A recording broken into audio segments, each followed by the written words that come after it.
leaving a note. Um, and we now have Krios with us permanently. We decided to go to the Platinum Penguin to try and resolve Cal's gambling debts, which apparently heals over I think it's 19,000 gold.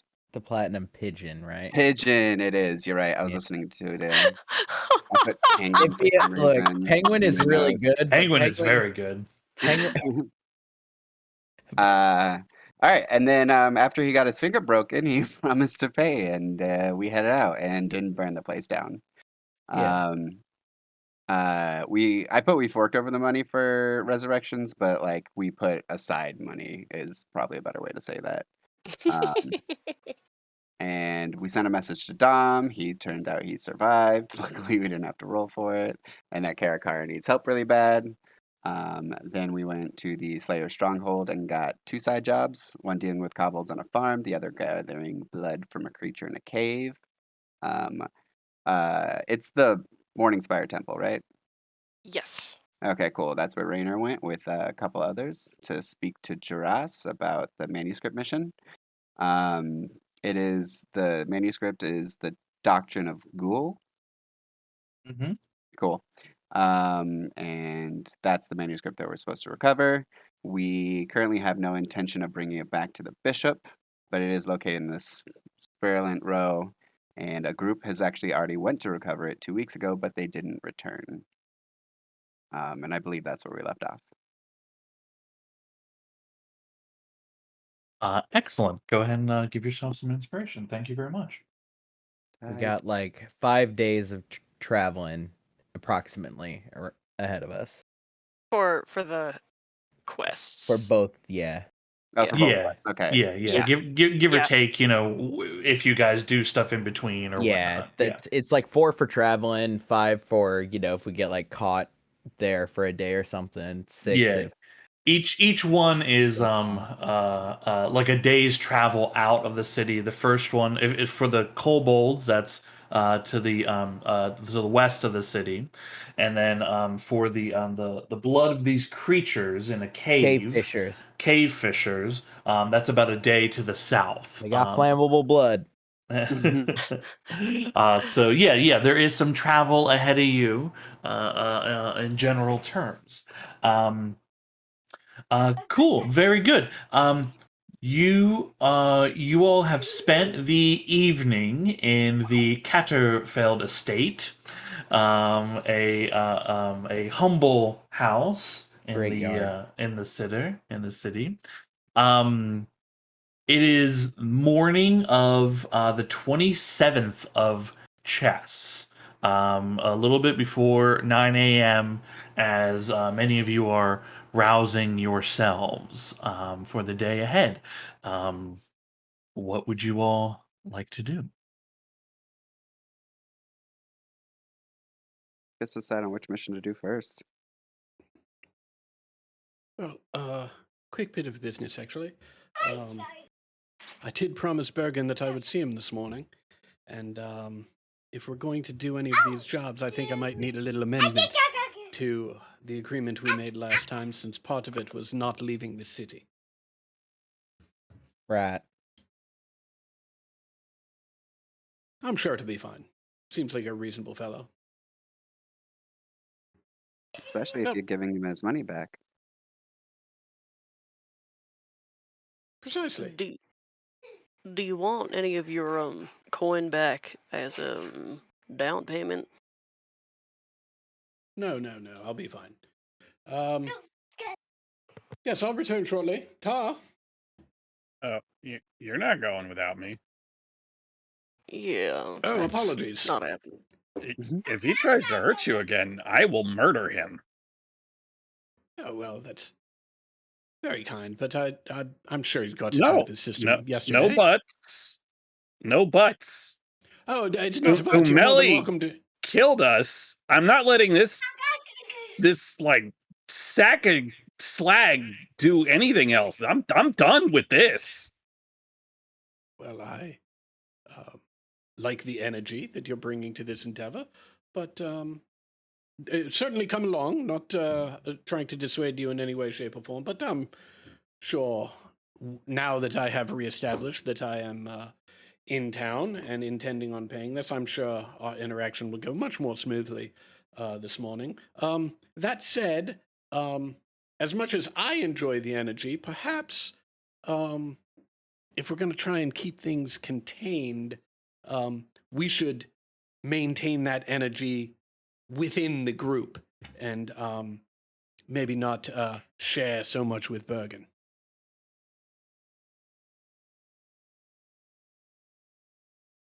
I don't feel comfortable by you going by yourself, but I also Ember's tend coming to with me. agree. I tend to agree that I don't think it's a great idea to be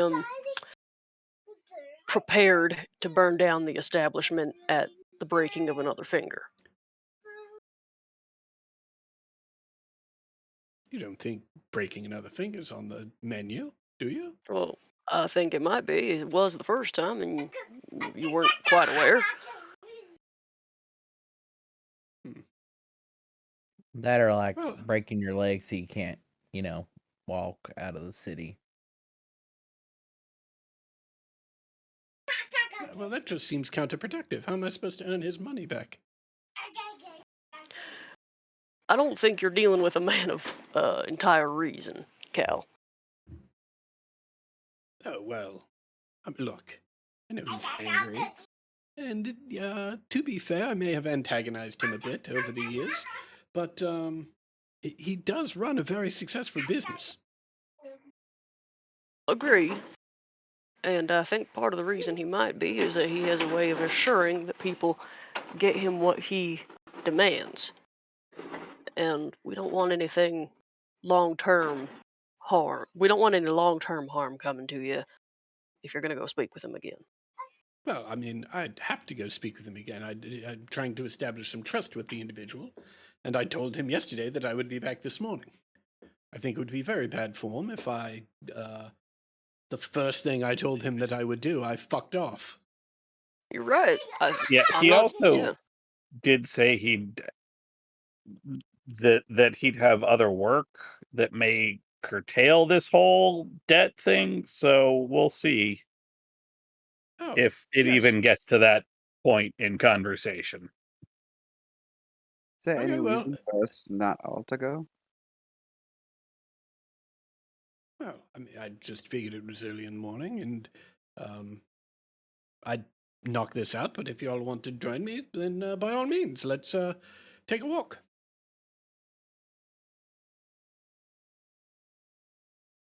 Pack up, head out. Mm-hmm. All right. You all gather your things, gather yourselves for the day ahead, and you step out into the city. As you all are leaving Rainier's place, Rainier, you're closing the door. You all hear a whistle. I'm attempting to whistle and failed immediately. You hear We hear someone spitting. You hear someone spitting. And a loose whistle escapes their lips. The odd noise. They get a kazoo. The odd noise draws your attention, and you see Henri, the little strange hobgoblin hybrid creature, looking at you and whistling, and he's nodding his head to the right of him, and you all see, leaning against a building across the street, you see Berggren. Oh, it's about time you all woke up, isn't it? Oh, well, very kind of you to come out. We were just headed to see you. Oh, I know. You said you'd stop on by, but I figured I'd save yourself the trouble, yeah? Yeah, we're all very intimidated. You know where Rainier lives. Oh, I'm glad you picked up on that little detail. Did you all have fun shopping around yesterday? Spending the money that Cal owes me? Well, Peregrine, I mean, even you must understand the concept of possession. Just because I owe you money doesn't mean that they owe you money. Mm.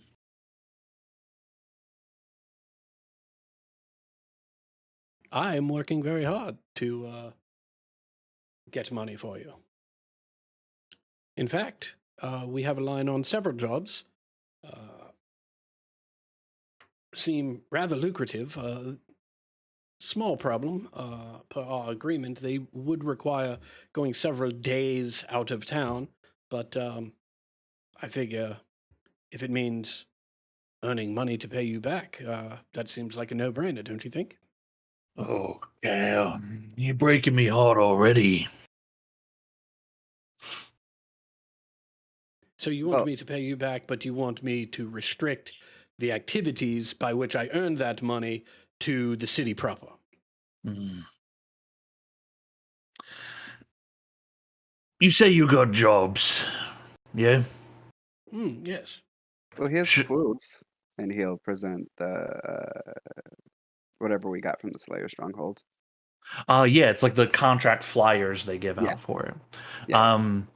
Bergren and Henri, they walk across the street to take a look at the papers you have there. He inspects one of them, Henri looking at the other. They look at each other and nod, and Bergren goes, "All right, so you got legit work. Yeah, we could do something with that. You go there, you do this, you bring me a bit of coin. It's not bad. But it's all small change, isn't it, Cal? You know? They're barely making a dent. It's what I came to see, actually. You wanted work, and I got work in the city. Other people that think they can go about without paying me. But again, small change. Eventually you'll pay your debt. 10 years or so, maybe. But I got an offer for you. What if, instead of lots of tiny jobs and years of your life, you do one big job for me? Oh, well, that sounds rather enticing. I thought you might like that. See, there's a fella in town. He's got something I've been looking after for a while. Now, I've made all the proper inquiries, made several generous offers, well above market, but he ain't willing to part with it. His eyes scan across the group of you. Now, seeing as you running with a crew of your own now, and by the look of them, they ain't no amateurs.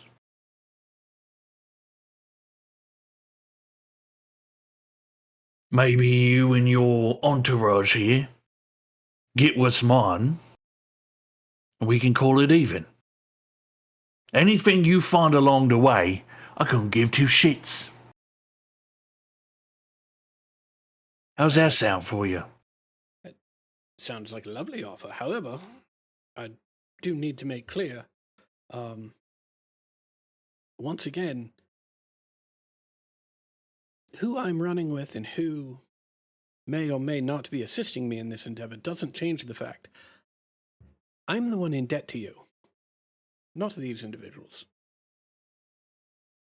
Oh, I know that, Cal. It's just that, Well, you know, if things go badly and I need to find you, it's good to know I have friends of yours I can count on. well, I think this looks like a win-win for you.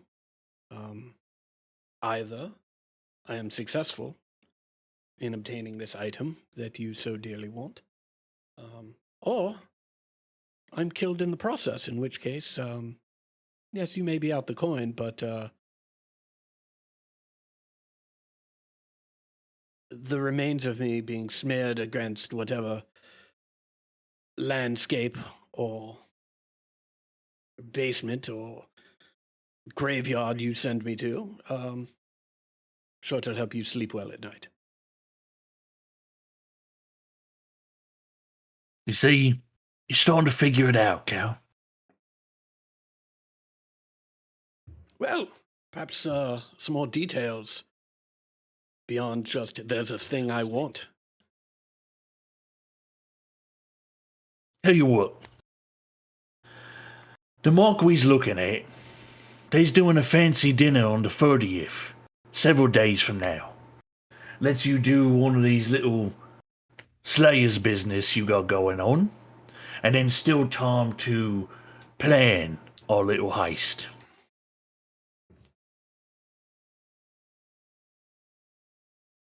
Finish whatever it is you got going on, then come see me at the Pigeon. I will look back to my compatriots for any objections.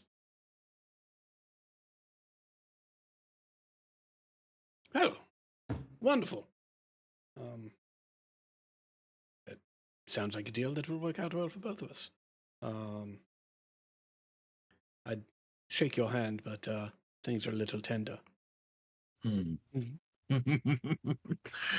That's funny. One more thing, Yes. before I go. All of yous spend the night in that little hovel. Is that right? I mean, I spent it in a tent, but More or less. I mean, there's barely room for one or two people in there.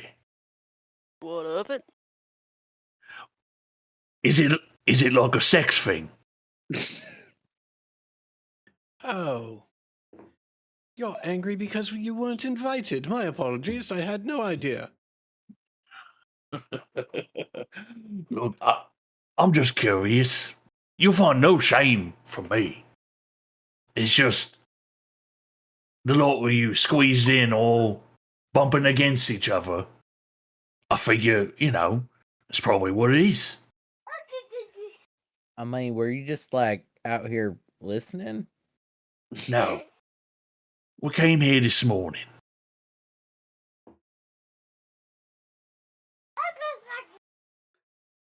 That's just how serious I am about saving coin to pay you, Bergen. All right.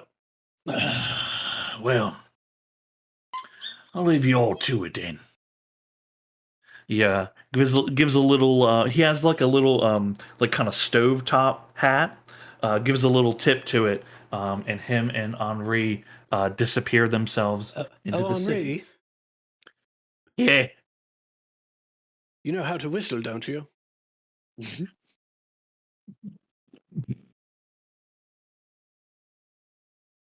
Oh, never mind. Be well.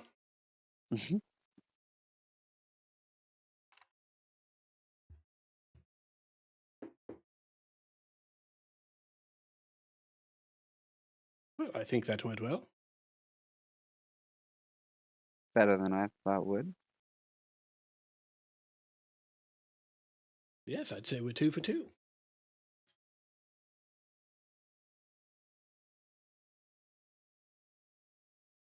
Well, while we're here, which job do we want to do first?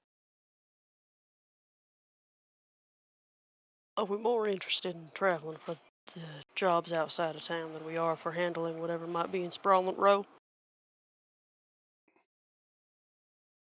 I'm kind of curious, with the the group disappearing 2 weeks ago. It's a long time, and we probably can't expect that they'll be alive, but perhaps it's more pressing than the kobolds. It is what takes my immediate attention, both by distance and by personal investment. But knowing that it is personal, I'm willing to defer to the group preference. I think the nature of its time sensitivity means it gets my vote.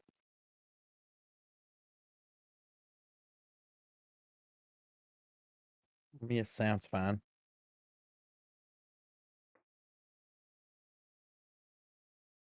Yeah, I got no real either one. Yes, I mean, Even if we, sorry, God. if you've got personal investment to Ellsworth, then we should definitely do that. And even if the people aren't alive, then we can at least give a report back of their condition.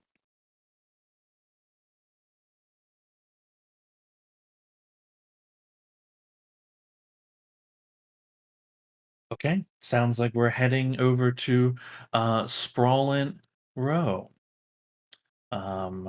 Keep your purses close while we're here.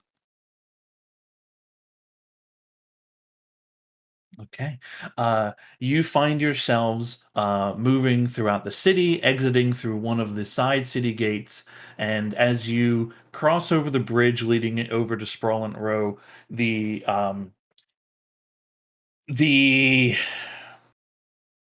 the smell kind of changes a bit. Now you're still near the harbor sections of town, so there's always a bit of smell of fish, so to speak, every now and then. But here it seems mixed with a lot more refuse. There's less of a cleanliness to it. Now, a lot of people here you see still plenty of smiling faces, but it's very obvious these are the slums of town. There's more vagrants. There's more people's clothing is definitely it's probably in its 10th season. A lot of wear and tear. There are still some patrols of Bastion guard and militia, but minimal. The appearance of them here, not as strong as when you were in the center of the city. You'd see like a 10th of them comparatively as you make your way around. Cool. What are you doing here? Just quick mechanical note. As we're crossing over the bridge, Cal is mumbling to himself, and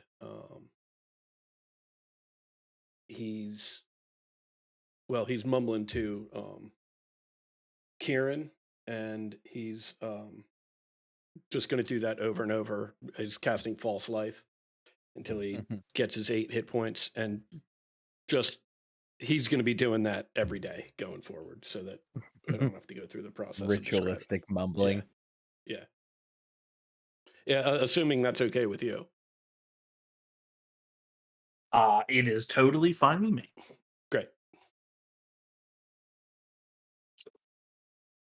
As far as what we're doing, I think what I'm going to do is look for a bookkeeper or a bookbinder, and then I would like to use my background feature of rustic hospitality to try to get these people to help us out, help us find the person we're looking for exactly. Say we're looking for someone who's distributing some literature, very specific, and with flashing my badge and that sounded weirder.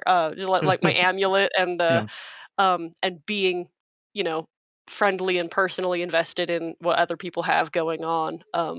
Try to find them, and let them know I mean no harm. Okay, cool. Very good.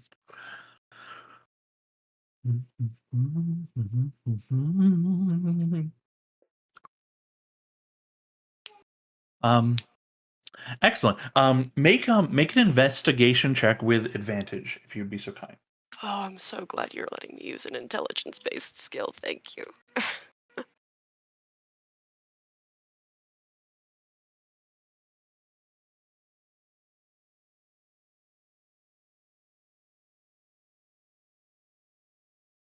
Very good. Okay. You ask around for someone working in bookbinding, and you find that there is a very small bookshop here. It is like it's all like used books, and that they do some binding work. But what they do, the binding work they do here gets sold in the center city. Here, they're just able to offer, kind of used books for the most part. It's not very well trafficked, this place. There are a few customers, but you get the sensation that a lot of people think that their coin would be better spent elsewhere. Um, um, what are you asking them specifically? I've been told by a few locals that there's a brochure being handed about a document that might be a reprint of some very old texts. Don't know much about it, but I'm very interested in learning more. Hmm. Um, do you know the name of the text that you're looking for? It lists itself as a manuscript uh, of Gaul, I believe is what the name I was given. Very unusual. I don't. Hoping you might be able to help.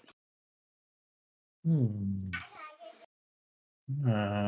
They seem to scratch their chin a little bit as they're looking off, racking their memory.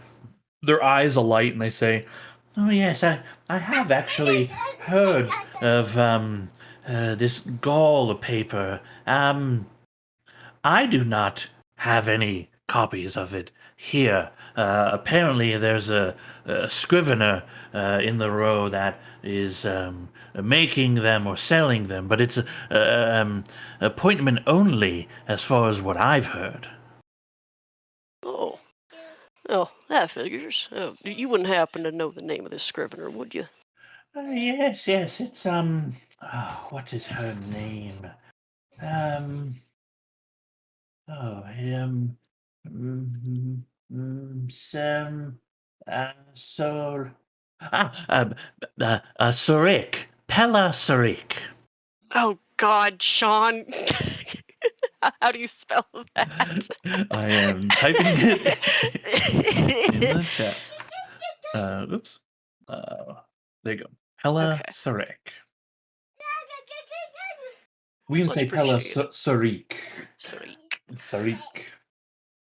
And you wouldn't happen to know about where she might be, she might have her her printing office, would you? Not precisely though. Look for what is it? There's there's a house nearby with a three-horned goat head on the outside of it. Her business is somewhere nearby. Very much appreciated. Hard to miss. Thank you. Very welcome. Could I offer you any discount on our books here? Having a hard week, so as it is. Oh, that's very kind, but I'll pay full price. And I'll just look for something of light interest to maybe me of one of my friends and buy it if I can afford it. Yeah, I mean the books here you're talking like a couple silver a book. There's Mhm. nothing super fancy. There's some cooking material, and then odds are that you'll probably find like some odd book, something a little more esoteric, but like very thumbed through. Mhm. Yeah, I wonder. Is there a paperback? Um, I don't think they'd have paperback. I sorry. Sorry. When I say that, like a paperback novel, like a little like not trashy novel, but just like a little fiction, something a Yeah, little yeah, fiction, something yeah. or They other. have like a small tales book, Yeah. like local legends, that kind of thing. Cool. Actually, I will purchase that. Okay, cool. Yeah. Are Um, there are there any like guides to wilderness survival? roll roll a d100 for me.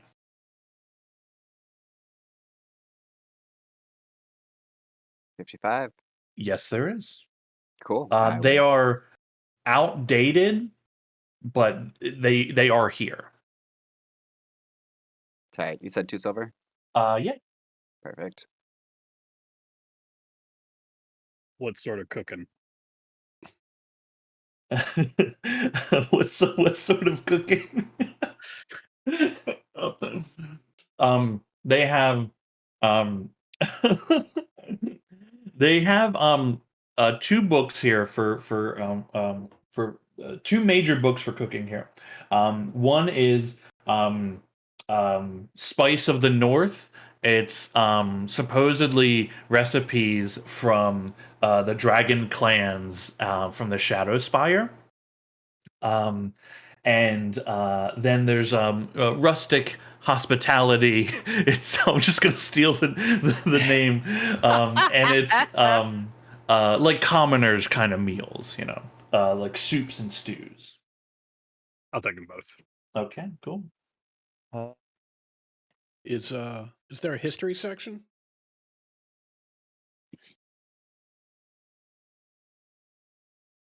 Yeah, they have a few history books.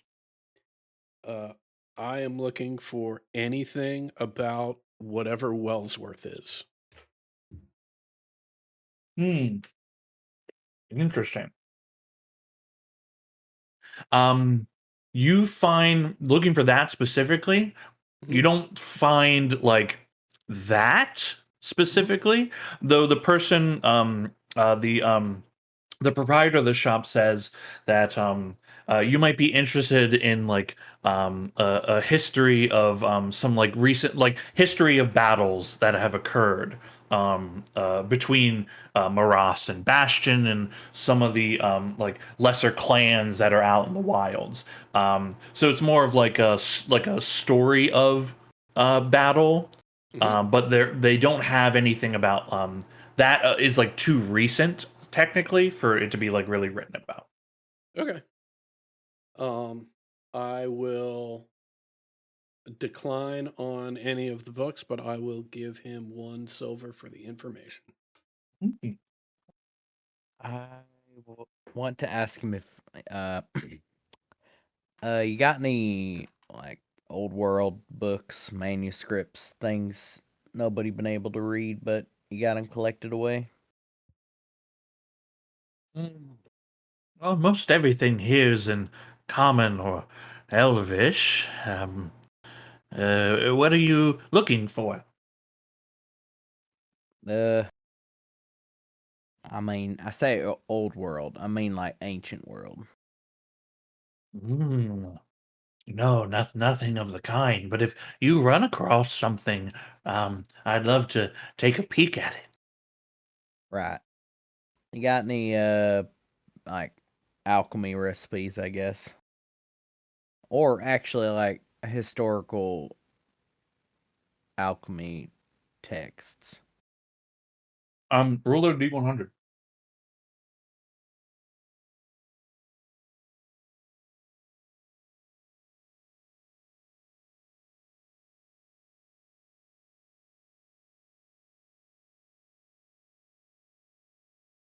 I almost rolled 21 on accident.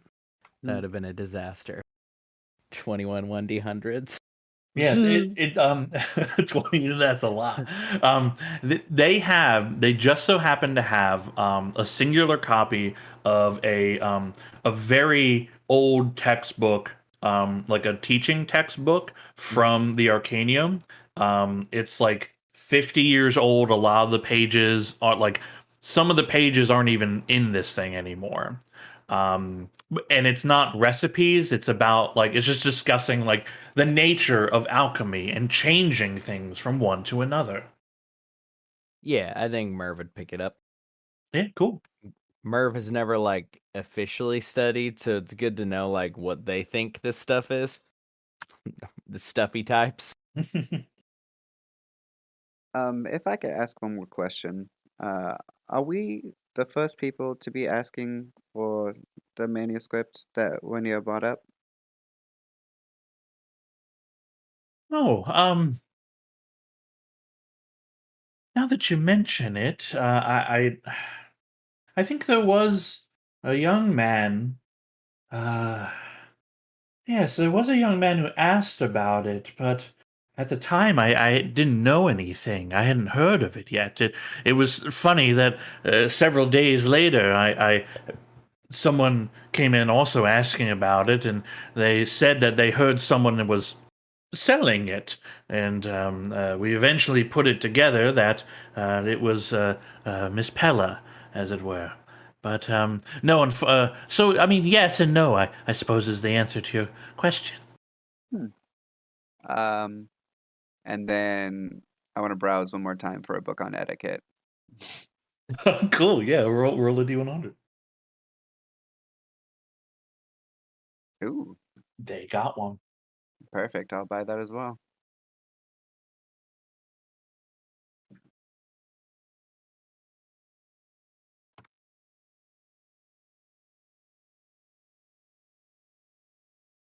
Anything else here at the random bookshop?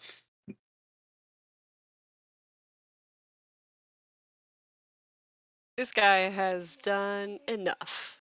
Very helpful. Okay. He smiles widely as you've done him more business in a day that he's seen in several weeks, and welcomes you back anytime. You step back out into the city with your belongings, and you have a slight description and a name.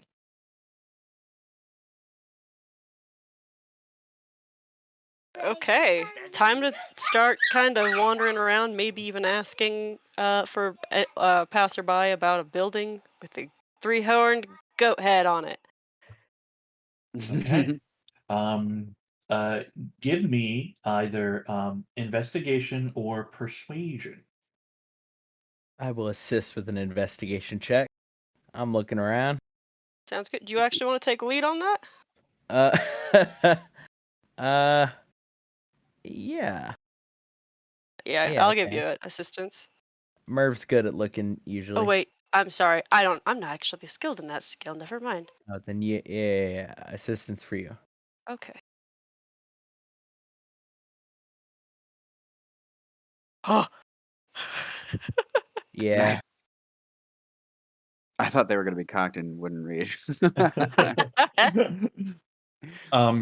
Rainier, you've spent a lot of time in the city. You know people, right?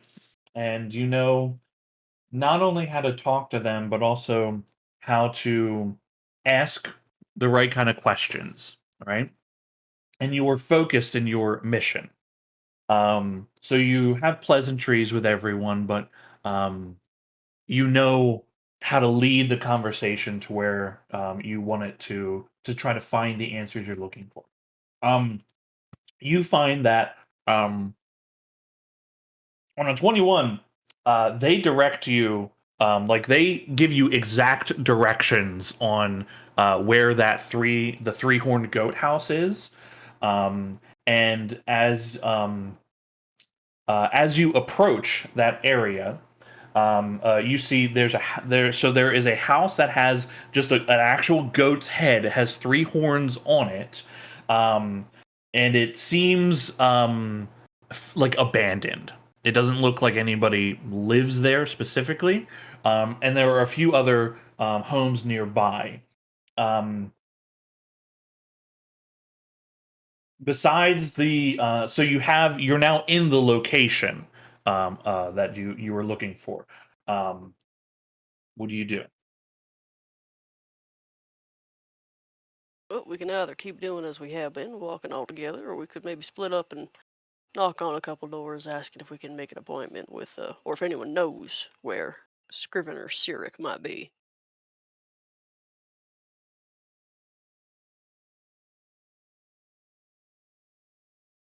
I don't think it's particularly dangerous. We could split up in groups.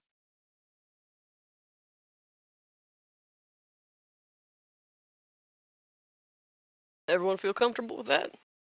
What kind of split?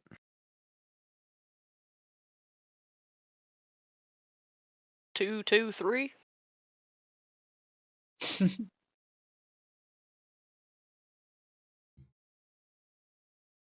Makes most sense.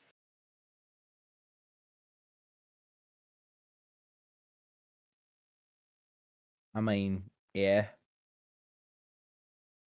Trying to think of how to split up you shooting and smashing types. I'm going to remind everyone that the definite goal here is to not fire anything at anyone at any Yeah, I point. mean, yeah, it's just that like when it does happen though, it happens.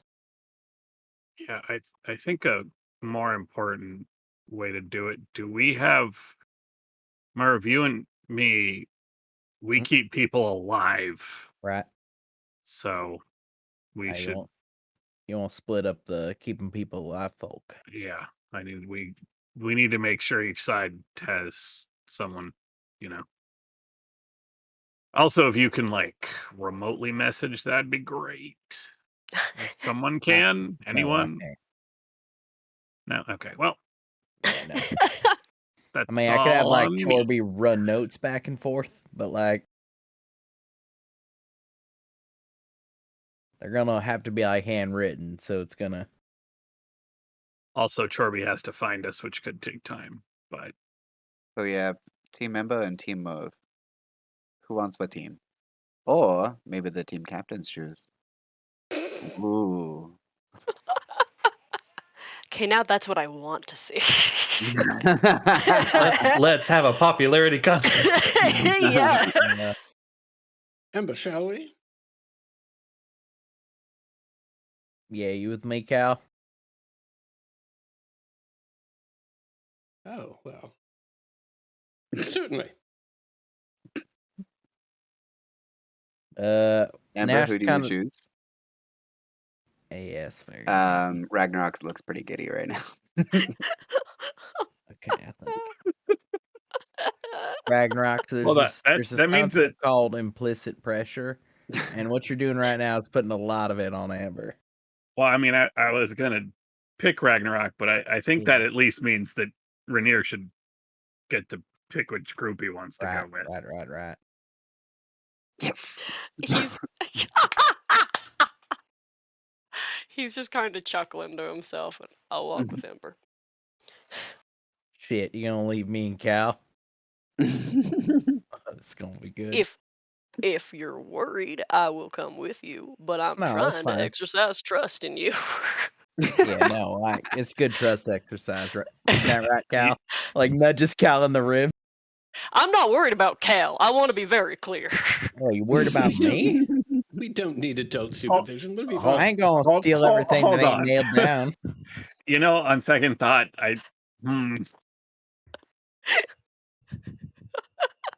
Rainier, can I just bring it in here for a second? See, they think about when shit goes wrong, they both hide behind people, but they're Yeah, not going to we have do. anyone to hide behind if one of us isn't with them.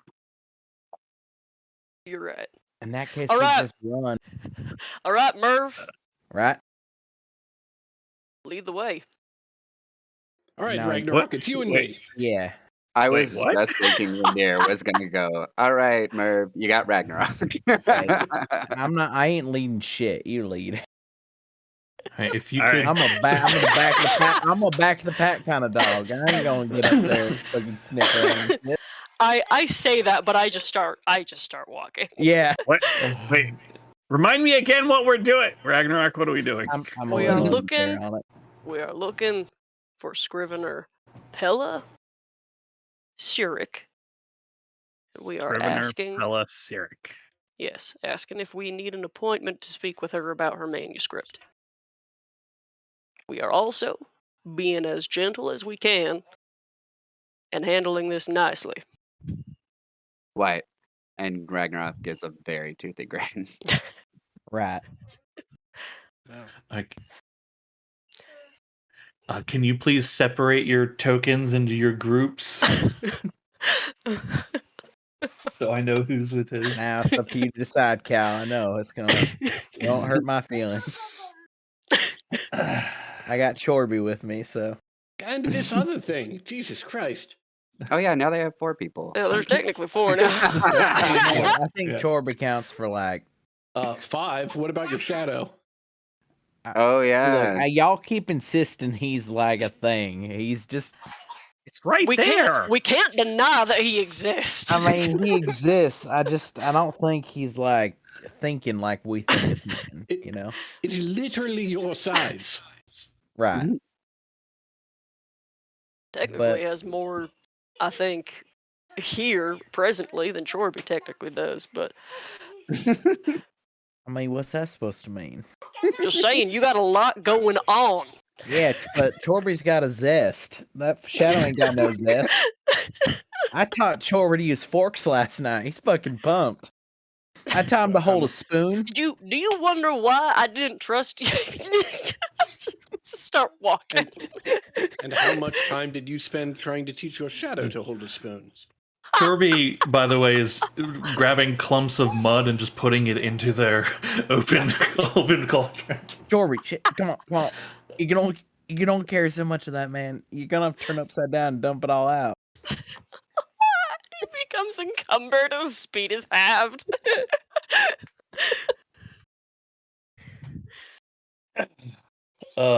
Amazing.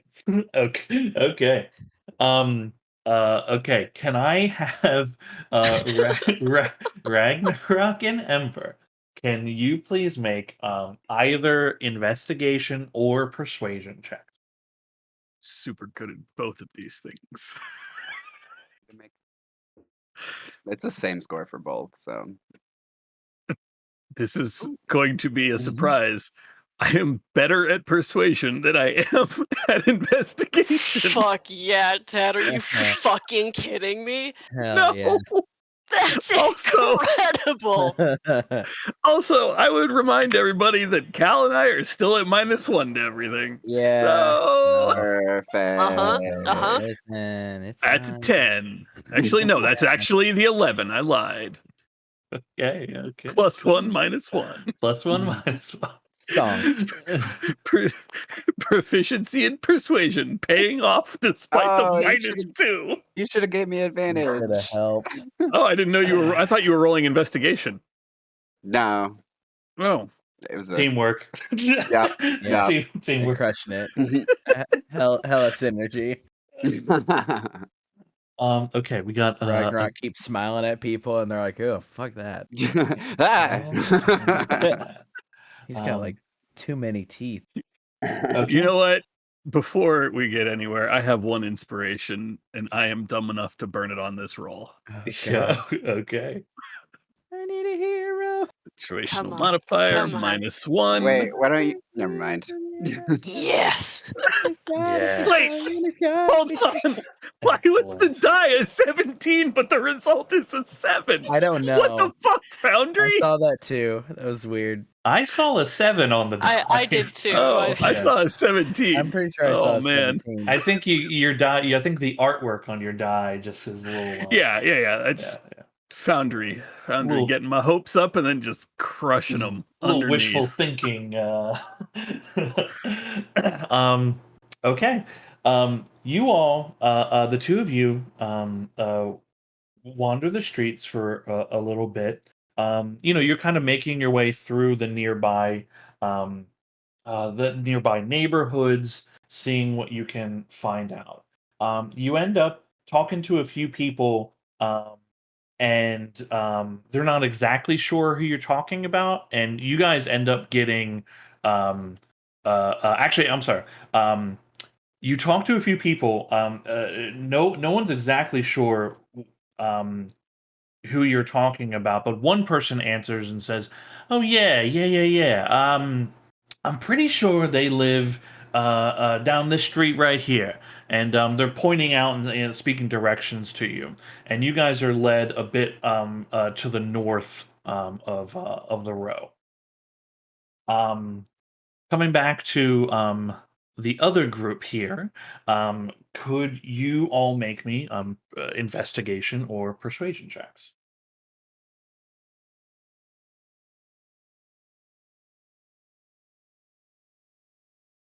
Nice. Wow. Damn. That's a 14. Pretty awesome. Okay, That was so- very good on the heels of like nat 20, 77. It was very good.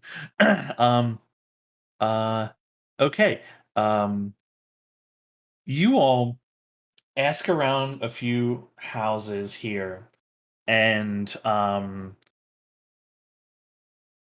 Merv and Rainier. Cal, you end up in conversation with like an older Dragonborn lady who's like taking the opportunity to talk to you because she hasn't like talked to anybody in a little bit. So she's like, telling you about like her her pets that she has, and it goes on for a bit. You kind of get caught in that conversation. Do you have any? Do you have any with 2 heads?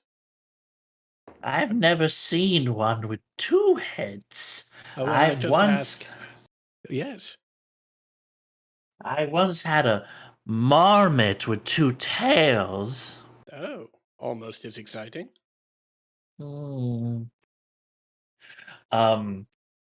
Rainier and Merv, you as you're asking around, you get a few people know who you're talking about. And they respond to you and say, "Oh yeah, Pella, I know her. Yeah, she does writing business out of her house. Yeah, good work from what I understand. Though she mainly services businesses and whatnot in the center of town here. I'm surprised she's still living here. I mean, she's got to be making a fair amount of coin. Um, yeah, she's over in that direction right there. You can tell the house. It has blue shutters on it.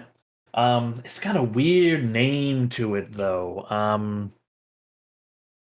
Oh yeah. The business. It's called the Half Gods Get. I don't know what he's getting, but not money from me. All right, I'll see you. Sorry, is that the half gods get, not hyphenated? Not hyphenated. Half Mhm. gods get. I will also put that in the chat. Oh, I had Amber's token selected, so Amber feels psychic energy and knows. You all gather that information, and with your nat 20 roll, as you find where it is that you are, you see the house. You see that there is actually someone knocking on the door currently. Young man, dressed in like plain clothes, but nicer than a lot of the people here. Looks like he's from a different area of town. He has a little satchel on his side. You see the door open and a figure lean out a bit. The young man leans in. They seem to be having a short conversation, and a package is handed to the young man, who puts it into his satchel and hands back a different, smaller package. These are wrapped in like paper. The door closes, and the young man checks his bag, makes sure it's secure, and begins making his way past you. He doesn't seem to have noticed you. All right. I'll beckon for Cal when he's done with his conversation, then go knock on this door. Okay. While you were walking up to knock on the door, well, actually,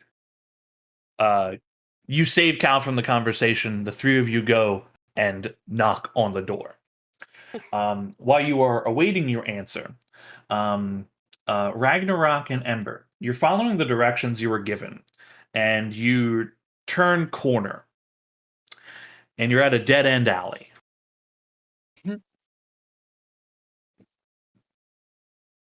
I don't think this is the place. And I am afraid that when we turn around, there's going to be someone there waiting to rob us.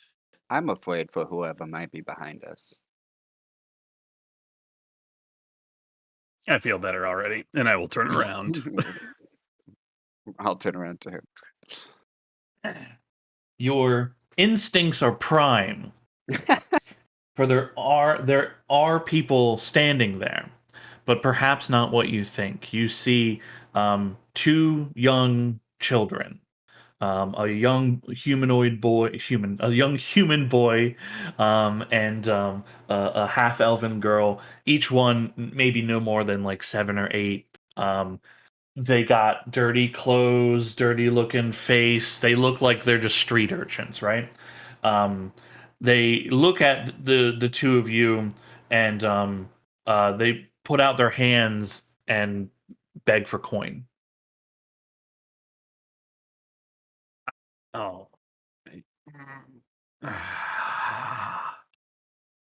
I will reach into my bag and I will put 3 gold into each of their hands. Damn. It would have been better if it was somebody trying to just rob us. Here you go. Here you go. Robbery successful. Off you go. Go get something to eat. Yay! They flee in absolute joy. I don't know much about money, but that seemed like a lot. Yep. Well, whatever. You only live once, right? Well, I guess. Let's go find the others before I finish that joke.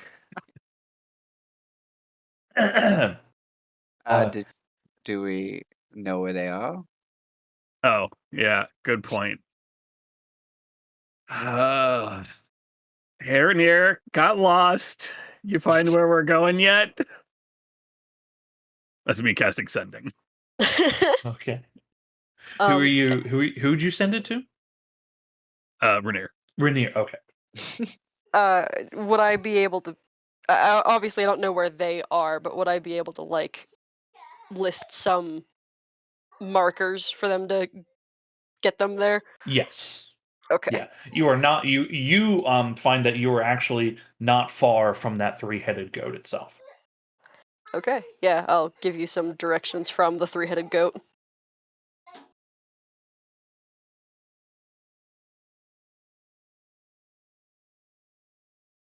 All right, the two of you begin heading back. You give them directions in your mind, having knocked on the door of the half-god's get. You hear some shuffling from behind the door, and you see the door opens, and you see a human man in basically just commoner's kind of clothing. Nothing fancy about it. Some beiges, a little green on his pants. He's older, probably in his 70s or so. A little stoop in his back, and he looks at you and says, oh, hello. How may I help you? Good morning. We're pointed this way, looking to make an appointment with Scrivener Sirik, where we've been pointed this way after looking for a specialty item.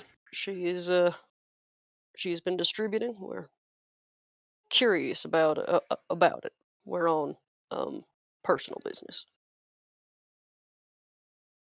Oh, what sort of manuscript were you looking for? She does many copy jobs for businesses here in town. Were you looking to have a manuscript copied? Perhaps, but we're mostly inquiring about the nature of the manuscript itself. We've heard it's called the Doctrine of Gaul. I don't recall any Gaul, though I don't know the name of everything that she works on. Well, we were told that a rather insightful fortune teller is the one who may have written the original, and that Miss Shurik was the one who has either a copy of it or the original and is making copies. We're sort of just curious personally about what the content of the document might be. If we could speak with her personally. Well, you came at a good time. She is available in the mid morning to midday. Hold on just a moment. Let me see if she's not too busy. Yes? Thank you. The door closes. You can hear some shuffling sounds as they disappear within the house. Um, it's a few minutes before anything happens. Is there anything that anyone is doing in that meantime?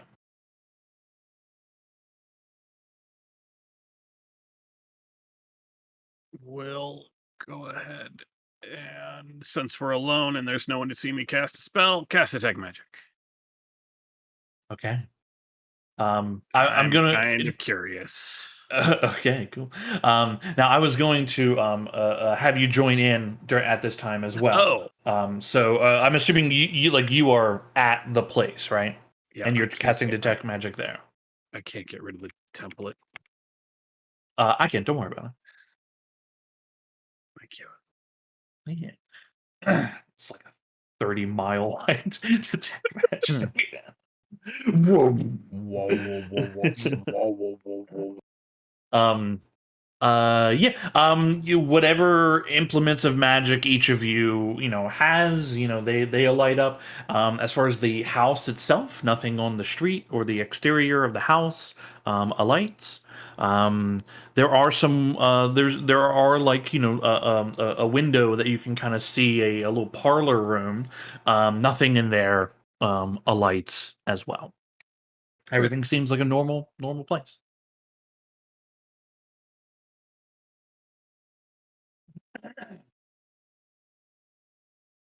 Da, da, da, da, da, da, da. Um, oh, I will say you also notice around those who gave blood to the devil. You notice a very faint, like a extremely faint red aura, but it's like very, very faded. Only through this spell would it even be noticeable. Does that include Merv, who gave not blood but memory? No. Okay. So just myself and Cal then. Yeah.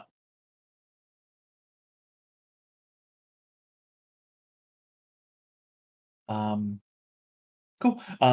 Time passes and the door opens.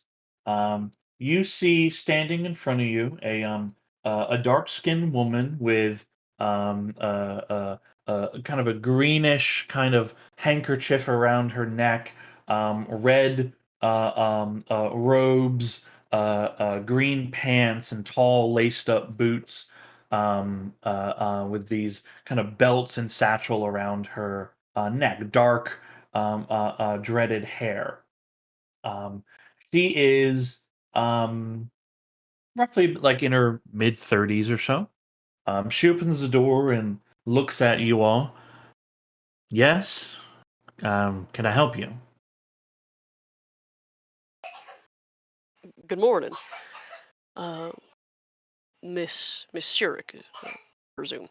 Yes, Pella Sirik, Scrivener. Rainier Catterfield. And I'll hold out my hand. She shakes it. So this is Cal, and I'll introduce everybody. We've been informed about a document that you have in your possession that you've been making copies of that we have some particular personal interest in. Um, we also come with a good faith warning that there are people who seek it that mean you harm. Now, as such, we wish to do the best we can to protect you and help you best we can. Make sure that you stay safe. And perhaps, if we could, discuss the contents of this document so we might know for what purpose it might be taken from you. I'm sorry, you think there's people that mean me harm? Unfortunately, yes. Well, I see several armed individuals standing on my doorstep. I assure you, we are only here to ask and inquire personally. What is it that you were inquiring about specifically? We've been told of a doctrine of Gaul that has been copied and distributed from your establishment. She steps out of the door a little bit and glances to the left and right, checking the streets.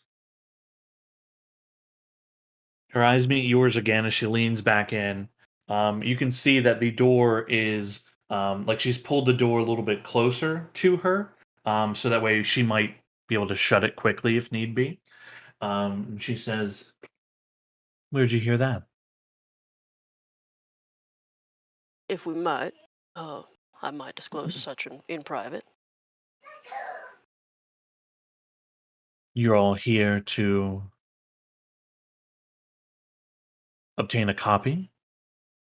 No, ma'am. Here to understand the situation. Oh, just out of curiosity, how much is a copy? For such knowledge, such secret, it's 100 gold.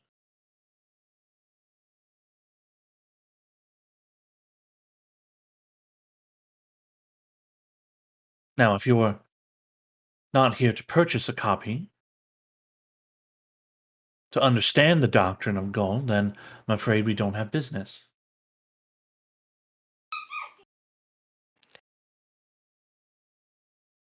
Ma'am, I come with a warning that I might be able to protect you from people who might try to take it by force.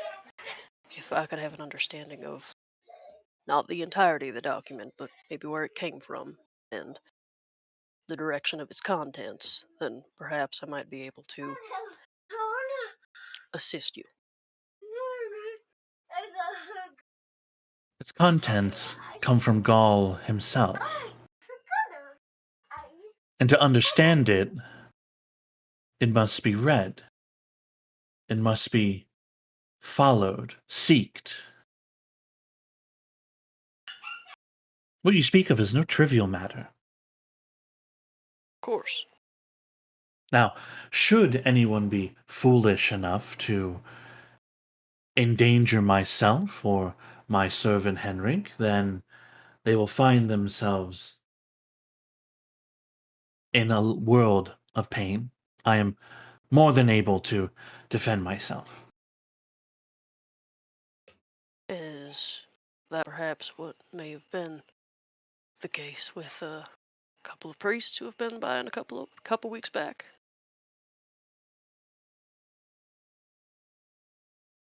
Is that what this is about? No. It is a part of what this is about. I do not come on the business of the church. They came seeking knowledge.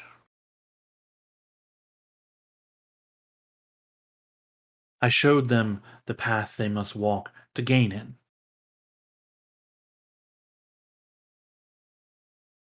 If they have not returned from this path, then perhaps they were not worthy to begin with.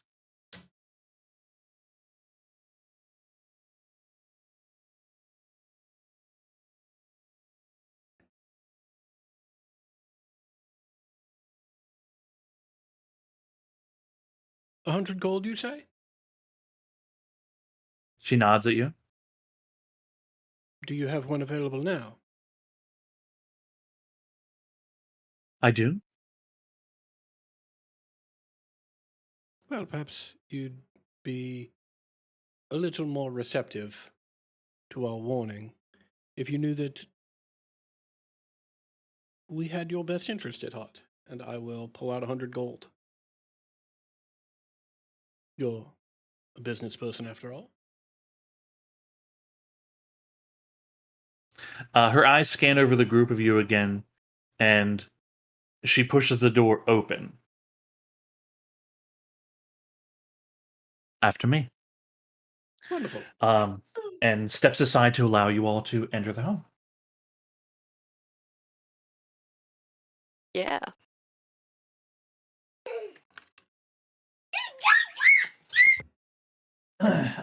Okay, cool. Inside the home, I mean, this is like a typical 2-story house, right? You all step inside, she closes the door after. You can hear she locks the door, as you know, she's not locking you in, she just is locking her door. She has like a little kind of small parlor room here. It's actually quite nice inside here. You can see that she has spent what coin that she makes,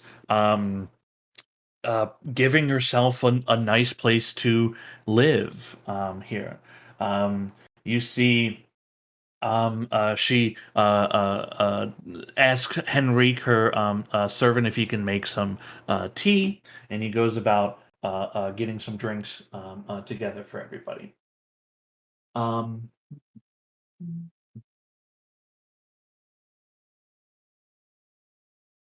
Cool. You see, uh, in the rooms adjacent to the kind of parlor room area, there's quite a lot of stacks of like random stacks of blank parchment, quills, ink, similar kind of supplies. It seems like she keeps a lot of this inventory around here, as she stores it in many different places here.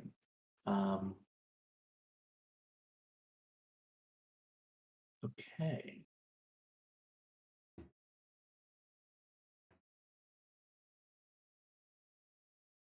Okay. She appears back. As you all also, as she leaves to go get the manuscript, you see that there is a set of stairs that lead up to the upper story. In this bottom story here, there's the kind of main parlor room. There's the kitchen and kind of dining room set together. Ostensibly, a bedroom would be upstairs. And you see there is a door that is closed, leading to something under the stairs, right? Like a basement or cellar chamber.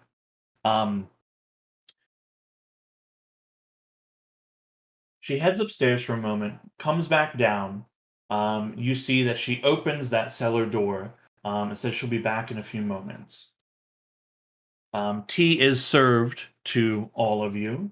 Henrik puts out some small little cookies for the tea. And after about 10 minutes, Pella returns. And she has a leather, like a very nicely leather bound small tome. And when I say small, it is like, it looks like it holds only a few pages, but the binding is very well done. It has a little wrap around it to keep it sealed, a little leather thong to keep it sealed in place. And she hands it to you, Cal, and takes the coin. Mm-hmm.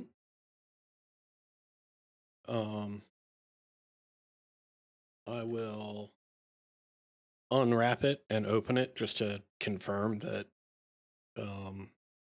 A, there's writing in there, and B, I'm looking for something that says Doctrine of Gaul, or at least Gaul. Yes, it is not titled The Doctrine of Gaul, but there is writing here. Do you wish to read it? Well, let me just ask first, is it a language that I can understand? Yes, it is in common. Okay. Yeah, I'll start reading it until I see the word Gaul. Okay.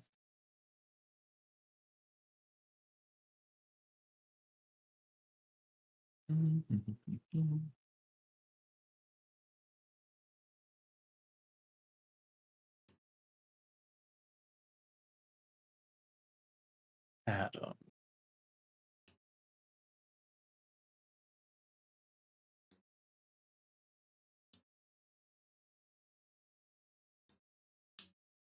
Did I just shrink Okay. 2 inches? No, you should see something appearing on your screen. Yeah. Yeah. Cool. Funnily enough, if we met your parents again, they would notice if you'd lost 2 inches. Right. Okay, so actually, I'm not reading very much of it. Yeah. Okay. So you stop when you read it until you see the word Gaul. That's what you're saying. Yeah. Okay. Yes, this appears to be the genuine article, or at least some article that's talking about this Gaul fellow. Of course it is. I wouldn't be charging such an astronomical price for fakery. Though this is not the entirety of the doctrine. This is but the first part.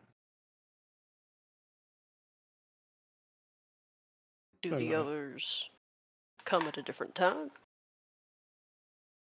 You could say that.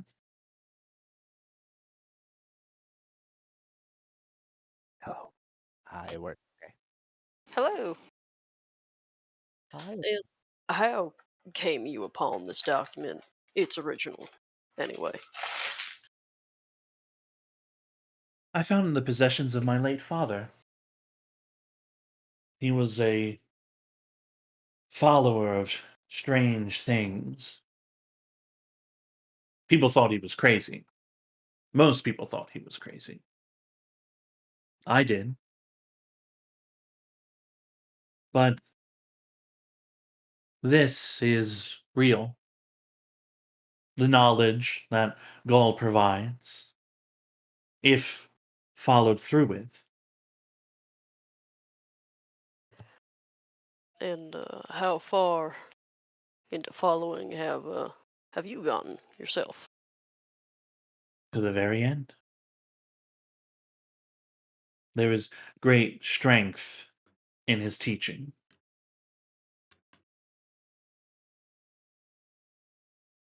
When did you find these? How long ago? Well, about 10 years ago, when he finally passed, I went through his belongings, seeing if there was anything of value that he left. There was little of that, but there was this.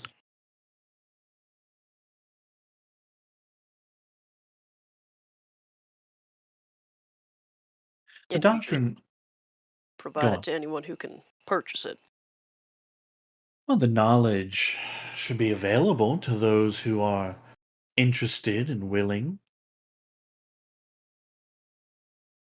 The path to understanding is wrought with danger when one seeks the secrets of the universe, wouldn't you say?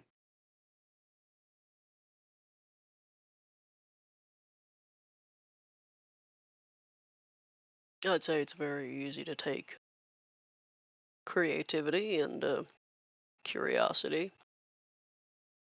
and were very powerful things to take advantage of it.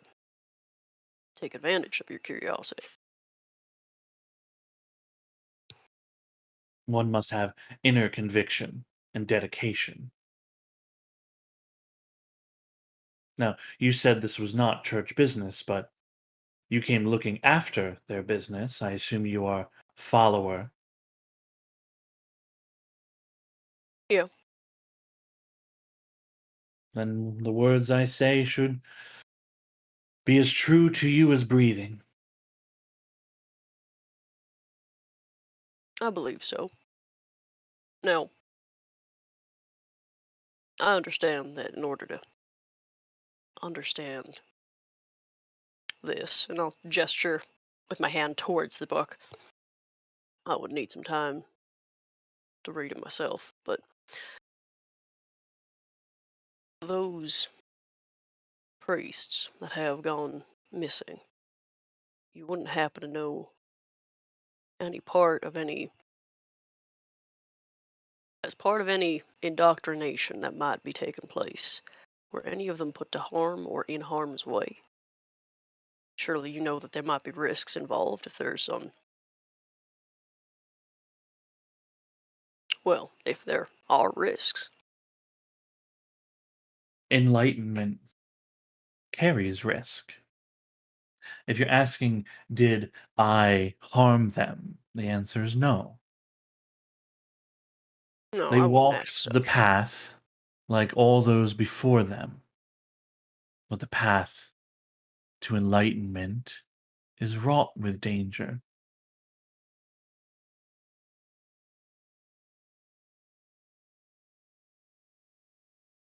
Well, where's the next step on this path then? Maybe we can find them that way. I'm afraid your first step is to read. You can do so silently, or you can read aloud, whichever is preferred. Only then will you be ready for your journey.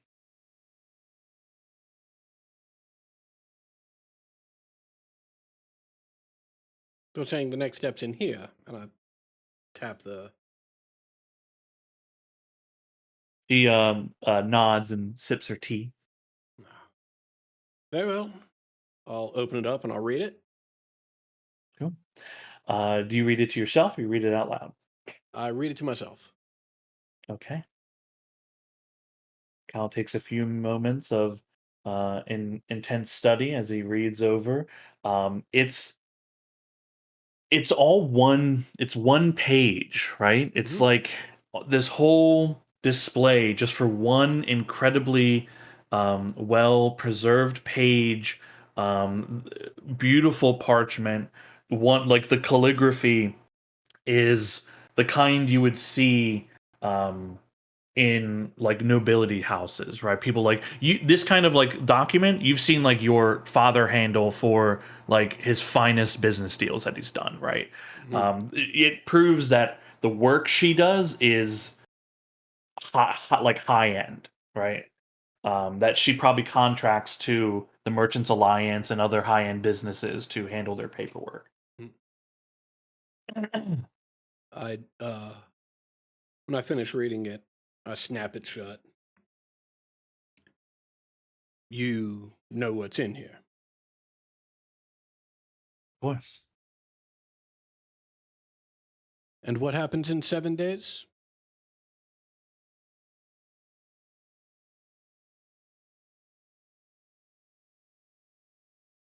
Well, that depends on you. Let's say I go home and go about my business. What happens in 7 days?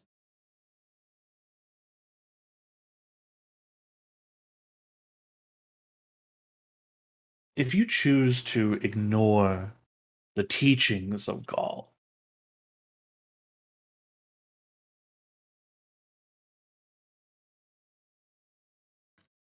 and do not follow his path of enlightenment, then in 7 days, you'll find yourself in a dark land with no sun, abandoned by every god in this world and beyond. And you know this, and you're selling this to individuals without telling them. I think you're harming people quite a bit.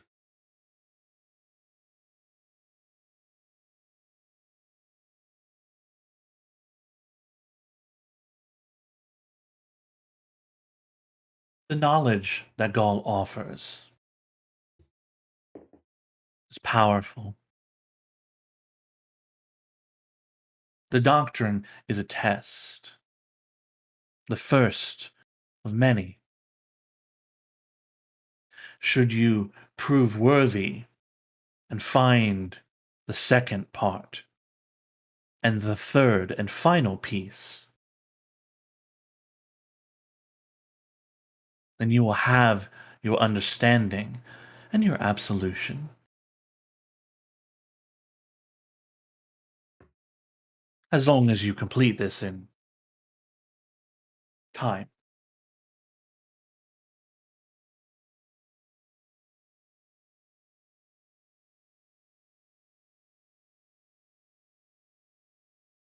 Now I can show you the way, reader. Or perhaps everything I'm saying is a lie.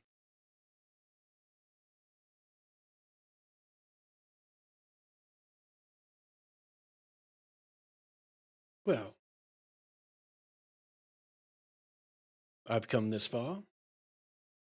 Tell me what the next step is.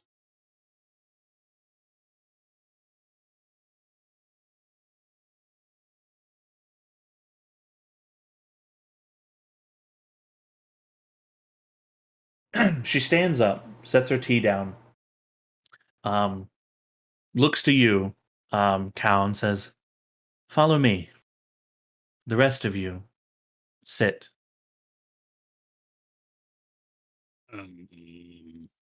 Cal?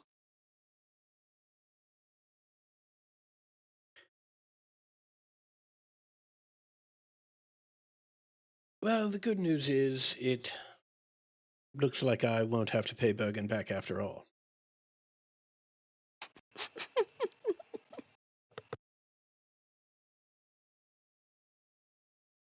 What's going on? I mean, look, I'm more than happy to follow you. Good luck getting these people to stay here. She looks to the rest of you. I can see your companions here are concerned. I assure you, your friend is in no danger, not from me or anyone here. Oh no, And- she's already That done the doesn't damage. sound true. Yeah. I mean, Yeah, let's stop with the bullshit at this point. Right? You've done the damage. If I don't do what you say or what this book says, in 7 days I'll be cast into what? A lightless place where no gods can reach me? And my only option now is to choose whether or not you're telling the truth? So, enough with the innocence. Yeah, this seems a bit fucked, and like maybe we kind of can't let you keep fucking doing this. Well, Merv, take it easy. I mean, She you were has just instructions. essentially magically poisoned by someone. I didn't She know. has instruct. I haven't forced anyone to do anything. Oh, for You fuck's sake! came here on your own accord. You read on your own discretion. If I hand you a bottle and I say, "Well, this is a bottle," and you look at it and you open it up, and the vapors from it fucking kill you, do you think you made an informed decision about what would happen when you open that bottle? Who's to say I haven't opened the bottle yet? Oh, fuck off. You gotta be shitting me with this. Even, look, we can maybe level with you if you drop the pretense of mysticism or whatever the fuck you're doing. Because it ain't working. Oh, there is No. magic here. And I assure you, friend is safe. I will return with them in moments. Now, should you choose to engage in violence, we can go that route. No, I don't think either one of us will enjoy it. Yeah, what are you permitted to tell us about the magical curse you are currently under? I don't know what I can tell you without jeopardizing you. Great. I'll turn to the Scrivener. Does it require weeding? for this curse, or can he tell us It safely? requires reading of the doctrine or hearing of its word. Well, that settles that.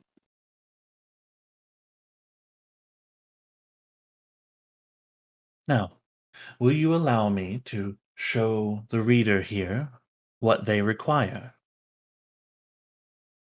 I'm afraid if we follow him, we might be subject to the same thing he is. If I you mean, I'm going because the other option is we're letting him do it alone, and that's just not happening. So we're in it or we're not. I'm in. if you'd like to accompany your friend, you simply need but read of the doctrine. Or hear about it.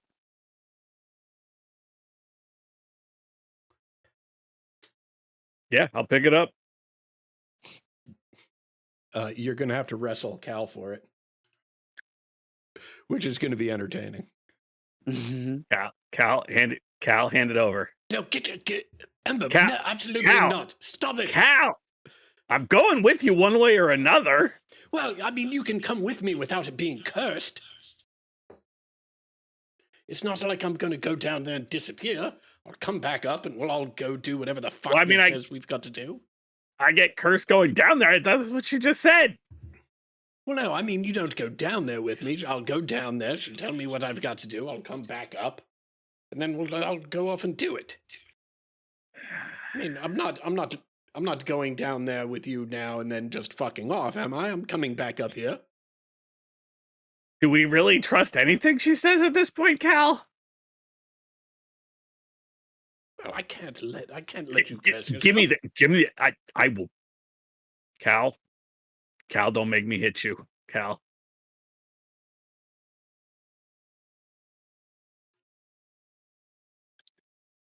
Oh no. That's an 8. Trying to hold on to this thing. Situational bonus -1.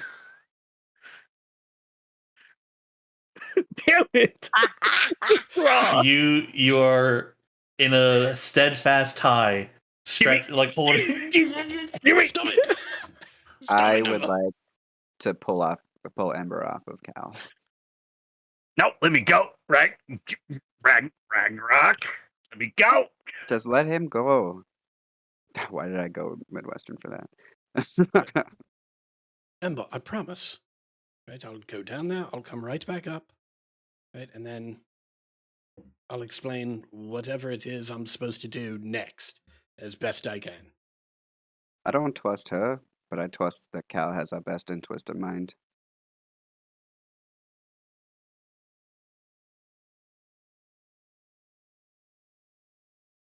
I will make one. I will do that thing where you pretend you're walking away and then suddenly lunge to grab it. Great, I love it. With like Ragnarok like still around your waist. No, if she's walking away, I would have let go, but I assume she has to go around Ragnarok. If you want to try to get in earnest, you can make a roll. Otherwise, this can just be for flavor. No, it's just the bit. Yeah. Okay. It's so Okay. good. It's very good. Okay. Cool. She gestures. Pella Sarik gestures for you to follow her. Just Cal though.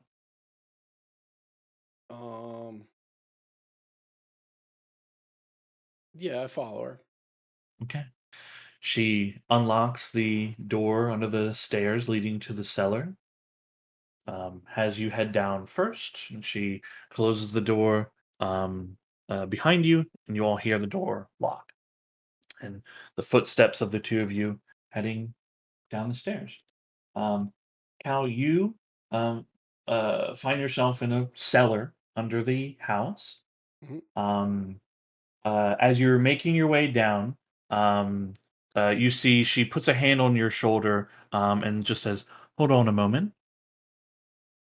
And you can hear her fiddling with something behind you, and then says, "Okay, you can go." You make your way down, and it's just a small little antechamber here. It's all stone. Wait, Like, hold on, back up. Is she Yeah. not coming with me? No, she's walking right behind you. Okay. Yeah. She just paused to do something on the Gotcha. stairwell, and she's following right behind him. It's a small little antechamber that a little door in front of you opens up into. It's all like cobblestone walling here. On the when you open the door, as soon as you open it, you see there's like a little niche in the wall, and in there is a little bust depicting some kind of reptilian slash insectoid face, and it has like weird clockwork mechanisms built into it. She brushes past you and then leads you past this little antechamber. There's another door leading into a secondary room. And in here, it's like a little lounge underneath. There's banners on the walls. All the banners have the same symbols on them. A dark circle over top of a mountain range, and in between the mountain and the dark circle, there is a like inky sword, like a looks like it's liquidy, almost melting to a degree. Right, there's drops coming off of it, but it's all black, and then the mountain is just like black sketch lines indicating mountainous terrain, and there's banners, hanging on the wall for it. You see there's other people in this room. They stand up as you enter, and they bow to Pella. They are in dark robes with hoods on, and you see their faces kind of obscured a bit, just watching you as you many walk people? through. 3. Good. You walk through this room. She leads you into the next chamber. In this chamber, you see, so through the lounge, you see what's will be like clearly the workstation of a scrivener, papers, desks, inks, and you see that there's several other copies of the manuscript here. She leads you. I'm going to turn around and address her. You're not even going to introduce me to your friends that are just hanging out down here? I'm not part No. of the club all of a sudden? Well, you're not part of that club. Oh, well, tell me more about it. The robes look very nice. Maybe I could buy one of those. When your journey is finished, we can see about measuring you. I'm just trying to distract her because I want to try and steal some papers off this desk. Okay. Make a sleight of hand. Okay. Do make a sleight of hand check. Yeah, 9. Yeah. You grab you grab a paper, and as you're pulling it, the ink pot on it crashes to the ground and cracks. And she looks down, sees the paper in your hand, gives you a look. You've already read that one. So if you're willing to, for trying. She holds her hand out for it. I eat it.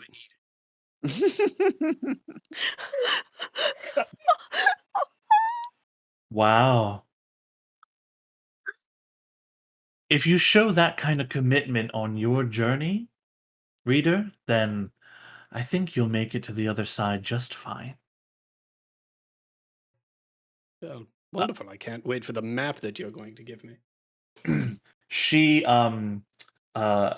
she speaks some words of power and makes a motion and casts prestidigitation to clean up the oil, the ink spill, and just sets the pieces of the inkwell on their desk. You see, there's two doors leading out of this chamber. She takes you to the western door. There's a door to the south and a door to the west. She takes you to the western door and opens into a much larger room as far as all these go. And this immediately you recognize the kind of styling of this room. This is like a meditation zone with like pillows of every size and shade covering the floor. There's incense spiraling up from burning cones. You've been in places like this, although the incense usually gets you a little high, right? Here, it's similar, but you don't think it's like narcotic kind of experience. Um, and set on the central point of one of the walls, there is a particularly large metallic relief sculpture of a skull-like face. It like is like, you know, like 10 feet tall. On the southern end of this room, the wall is broken away, and there is a uh, roughly hewn tunnel of bare rock that winds its way deep into darkness. She turns, staring at the tunnel with you next to her, and says, "You are a clever one, reader. There is a map." She reaches into her robes and pulls out a map. The map is simple. It starts uh it starts at just the words half gods get, and there's a simple pathways that look like tunnels. And there's a line leading through the tunnels until you reach the first description called the Frozen Crypt. She says, "That is the second reading you will require." The line continues till it says, "Breeding pit of the formless hunger." You must pass through the pits to reach the third. And the last description, last name on the map, it says the Galchut Cyst. There you will find the third and final reading. You will then obtain your enlightenment.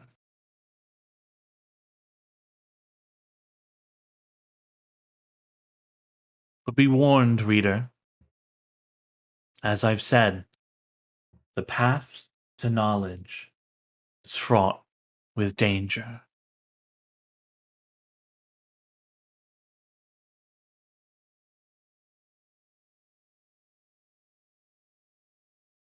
And so you're telling me my choices now are to either go down this path and presumably search for these other locations on my own, right? Or go upstairs and return to my friends and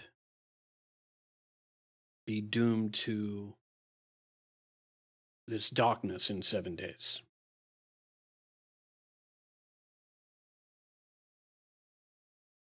You need not make the journey alone.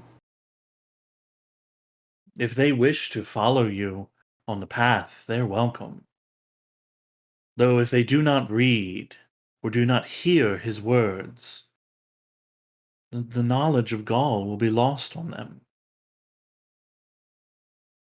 But if you read of his words, and make it to the end, you will find power and strength.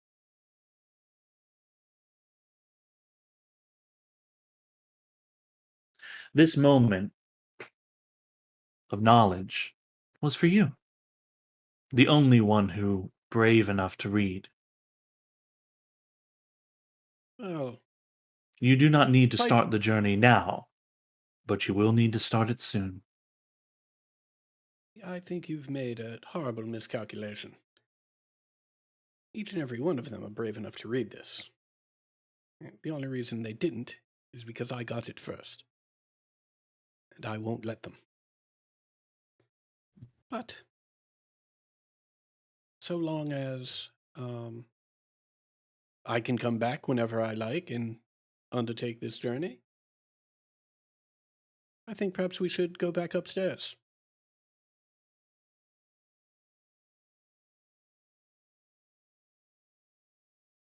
I'll give you one word of advice.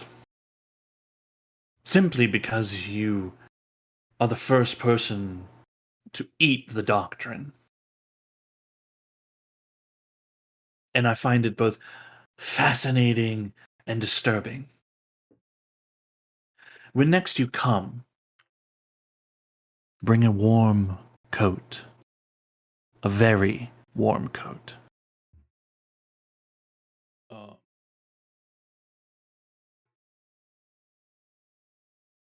I reach into my bag and pull out my ridiculously expensive top of the line cold weather clothing.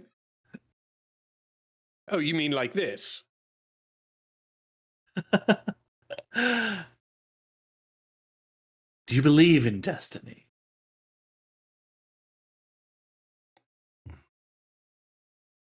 Only when I split 10 to the blackjack table. Come, let us return you to your friends. Wonderful. She leads you back through the same route she took. The three people in the hoods.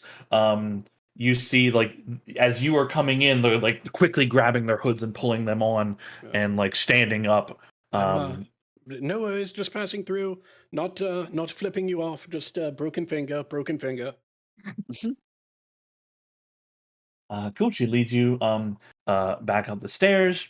As you are at the door, she has you.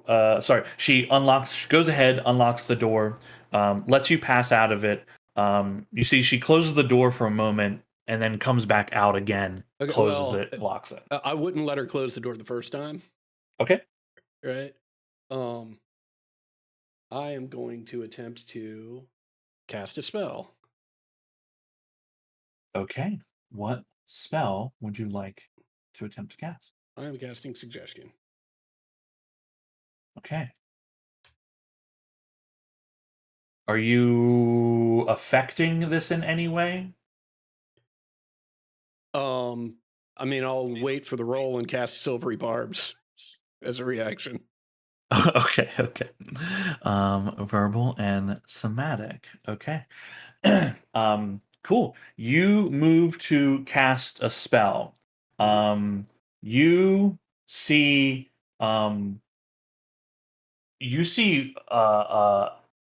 like you have to see her, right, to cast this, right? So that you're not letting the door close. You look at her to cast the spell. She hears you speaking your words of power, right? As do the rest of you who are in the room with T. The door is like there, and like so, like you hear someone, you hear Cal casting a spell, whether you can see him covered by the door or not. You see her hand move very quickly, and I'm not on the other side of the door from her. Right. Like, I'm not... The door. Okay, you said you're not letting. You're saying you said you did not allow the door to close. You have to see her to cast it. You two are next to one another. Okay, I gotcha. Yeah. Right. I mean, how else would it be?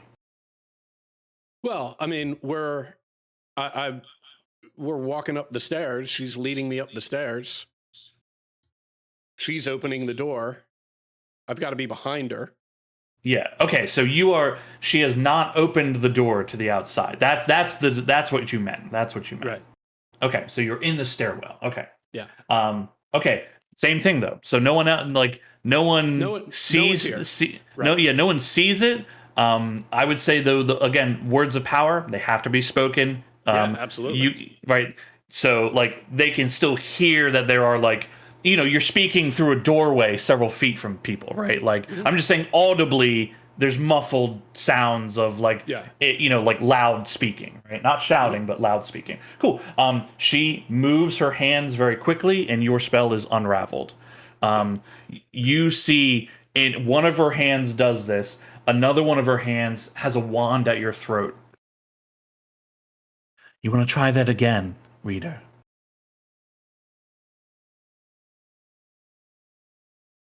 Well, if I do, I certainly wouldn't tell you. Didn't go well for me the first time.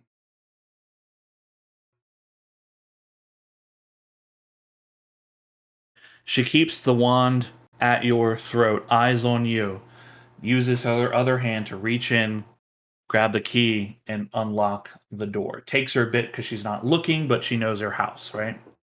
Door's unlocked, and she begins stepping up the stairs and waving the wand at you, like, come on. Okay. She steps into the main room here and then pulls her wand aside, not directly at you, but keeps it at the ready. And then motions with her hand for you to go join your friends. Oh, it seems like I won't be welcome back now.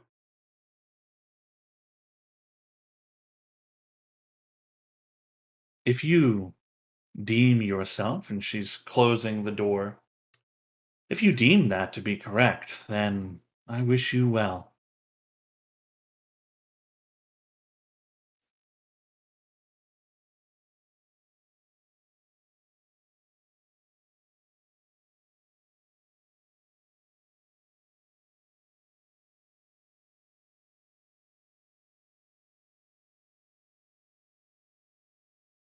Is she just standing there in the doorway? The door is closed. She's, you have said what she said. You have said what you said. She said what she said, right? She's like back into the basement. No. She's closed the door. She's in her house, in the room, right? She just closed the door. She's just looking at you. You're like, she's ready for you to make another mistake, right? But she's not aggressive, right?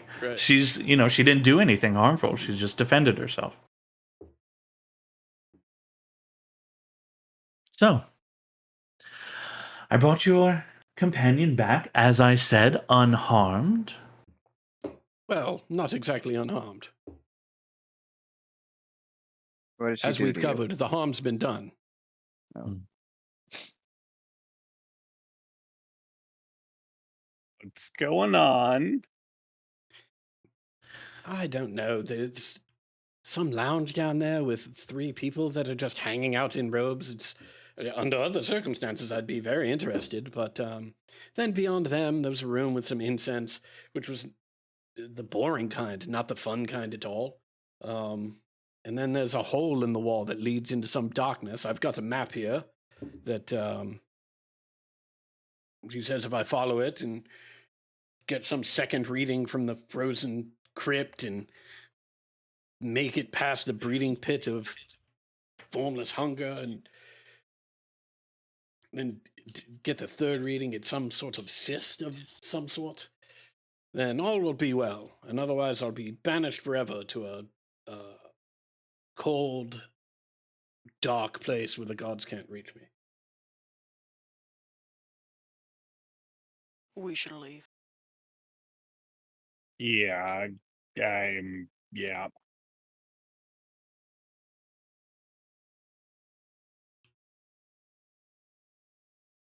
What's our next step, Cal?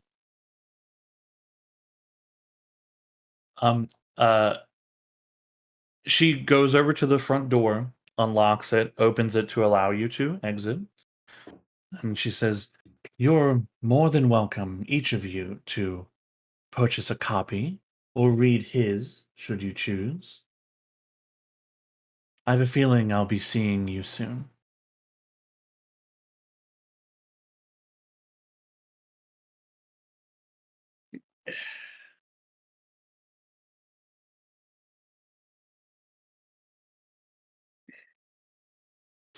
Well, I guess we should go somewhere and discuss what we want to do next.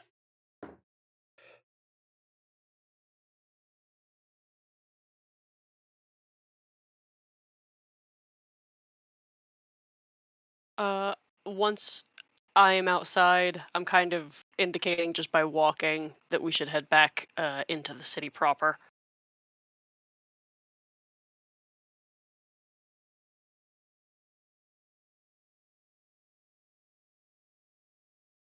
Cool. You step outside, the midday sun beams overhead. The sounds of the city fill your ears once more. You make your way through the slums into the central, into the center area of Bashan proper. What do you guys do? Kel, I think it would be wise to defer to your judgment about where we go and how we handle it. But if I were to put in my own offering, I think it would be wise if we spoke to the Archbishop. Hold on. Can we go somewhere so I can figure out what's going on? Because there's a weird glow around Cal, and now this, and I need a minute. I need like 10, 11 minutes to figure out what's going on with Cal. Is it going to get you cursed as well? Because I don't think that's acceptable. No. You've seen me do this magic. It's what lets me. It's what I used on Laylis and Wolf Laylis and Belt Buckle. It should let me know if anything new has been put on to Cal.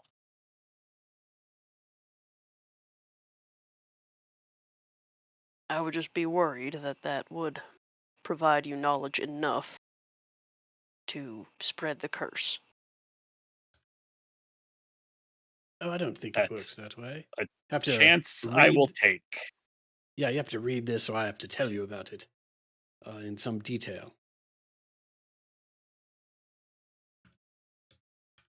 Very well. Go find a park bench.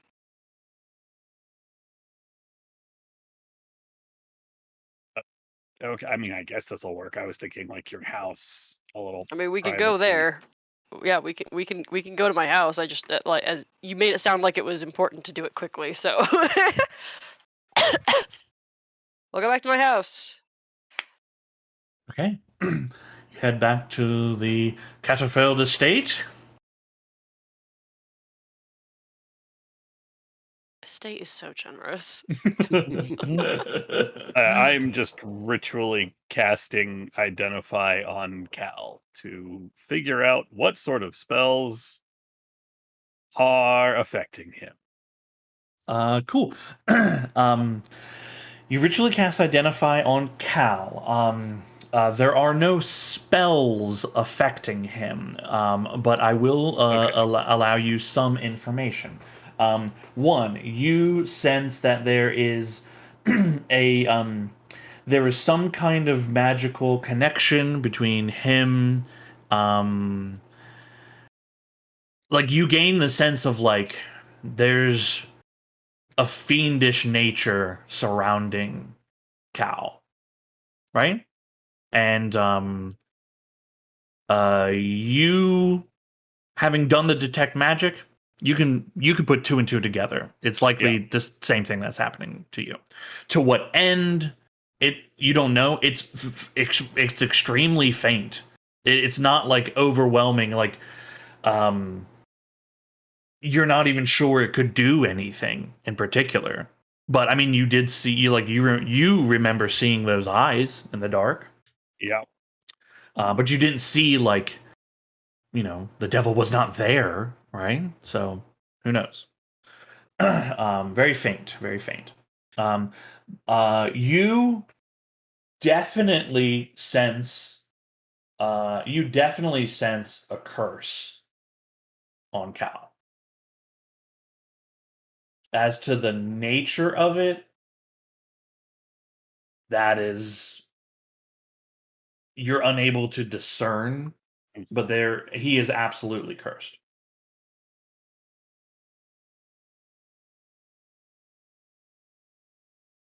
Well, I have not much more information, but no, the reading that definitely did something. She's not just a huckster.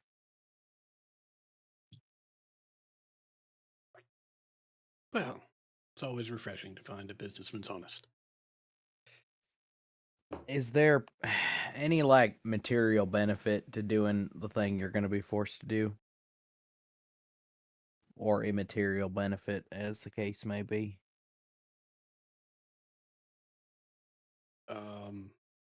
I don't know. I mean, there is a promise of a pot of gold at the end of the rainbow, but what that is and whether it is gold or fool's gold, I certainly can't tell. The advantage is, the real advantage is not being lost to a world of darkness forever and ever. The incentive here is more the stick than the carrot. Yeah.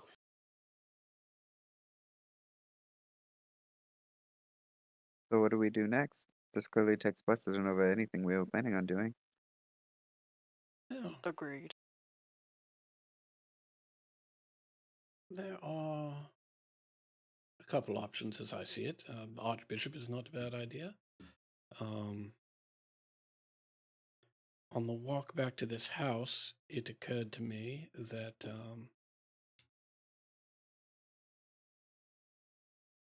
I would, particularly now that Ember has confirmed that I am in fact cursed, I would really prefer that no one else here find themselves in the same boat, out of any sort of misguided solidarity. But the only real way for Fully me offended, to- by the way. Misguided. Fuck you.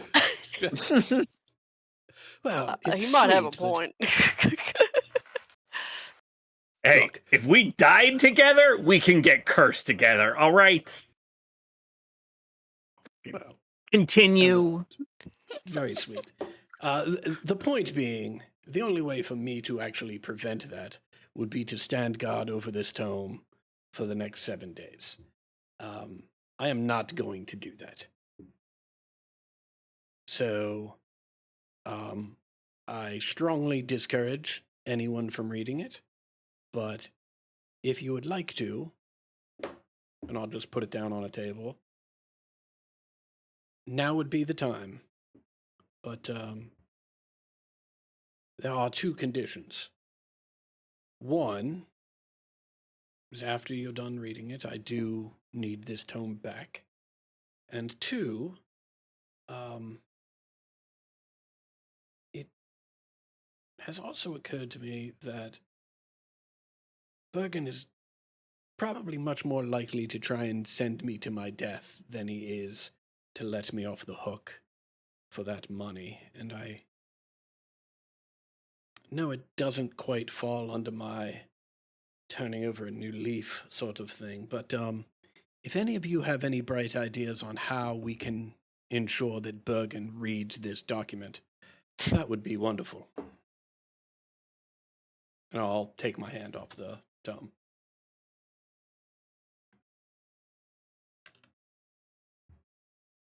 Are we opposed to burning this copy? I snatch it back up. Absolutely not. How's Bergen going to read it if you've burnt it to a crisp?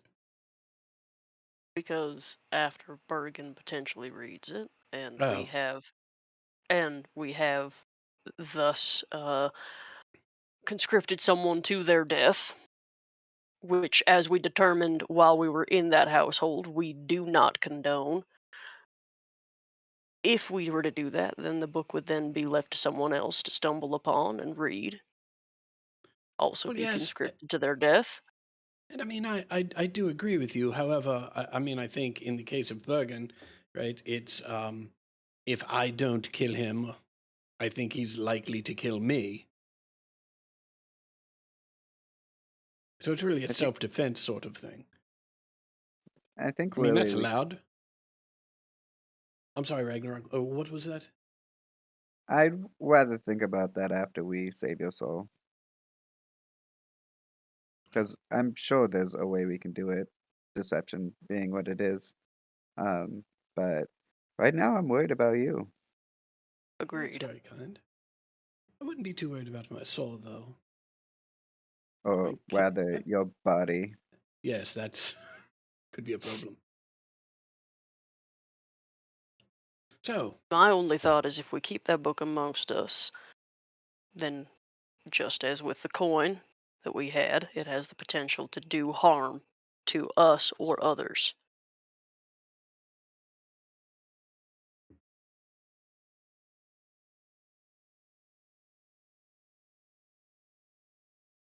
yes, but don't some others deserve harm?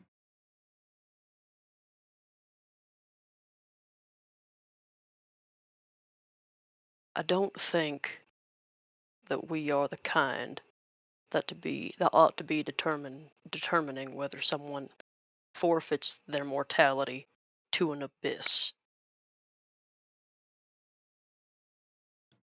Well, who cares where they're forfeiting their mortality? I mean, if we're ending it, we're ending it. Whether it's an abyss or who knows where.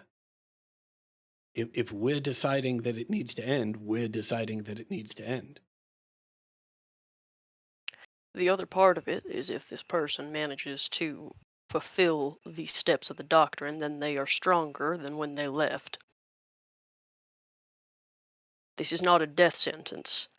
This is dangerous in every regard if this were to be put into any hands that we would consider our enemies.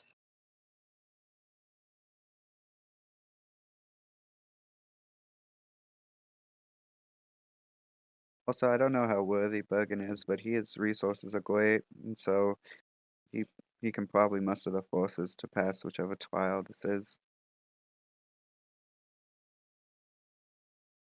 Well, maybe I could sell it to him then. And you're comfortable with being on the same level as the scrivener who sold it to you in the first place? You're Well, I mean, comfortable with that. I would tell him exactly what it is. Put me in a different light altogether. Give him all the information he needs to make his choice. At least all the information I have to give. If you think that's a better play.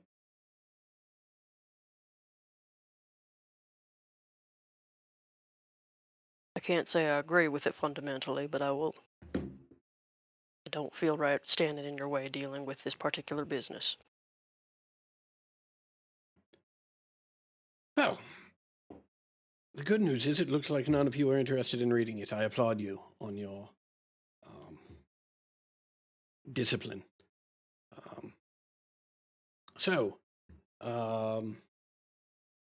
Yes, I guess we can see the Archbishop and see if they've got any information that might alter this situation. But beyond that, We can only hope that she has not left for Karakara. We should hurry, since it is still morning. mhm.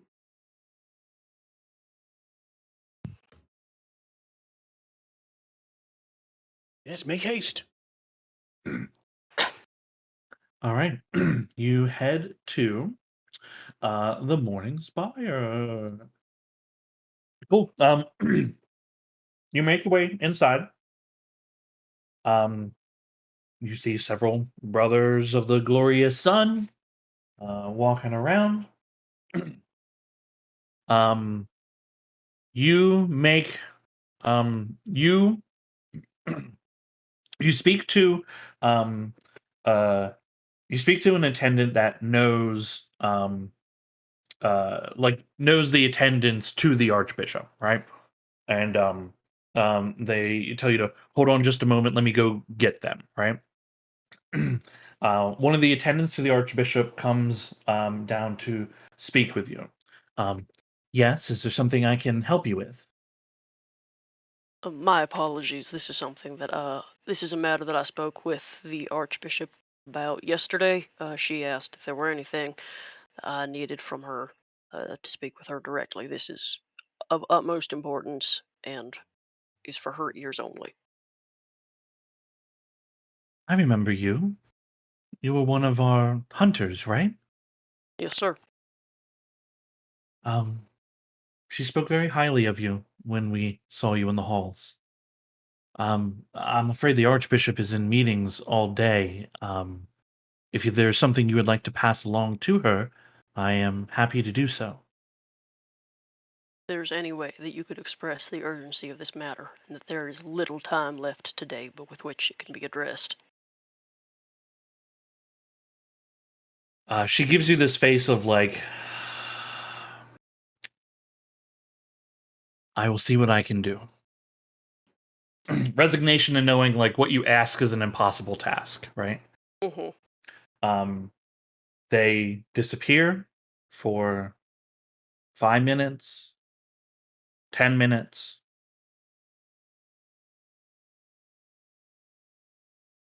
You see, they come back. I'm sorry, there's a meeting with several of the archbishops here regarding the events of Karakara and other business of the church. I'm unable to retrieve the archbishop for a meeting with you at the moment. Again, if there's something you'd like to pass along, I am happy to carry that. I turn to Cal and I say, "Are you comfortable if we try to meet with her this evening after her meetings are finished? We Sure, make why some." not? All right. Tell her we will be here this evening after all of her appointments. Very well, I will let the archbishop know. Thank you. Good day. May his light watch over you.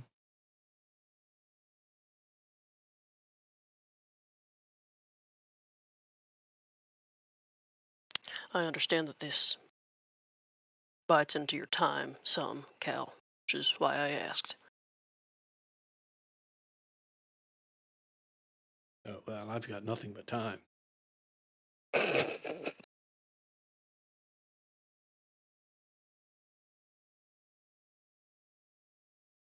So, what's next? It's midday, day 1, 7.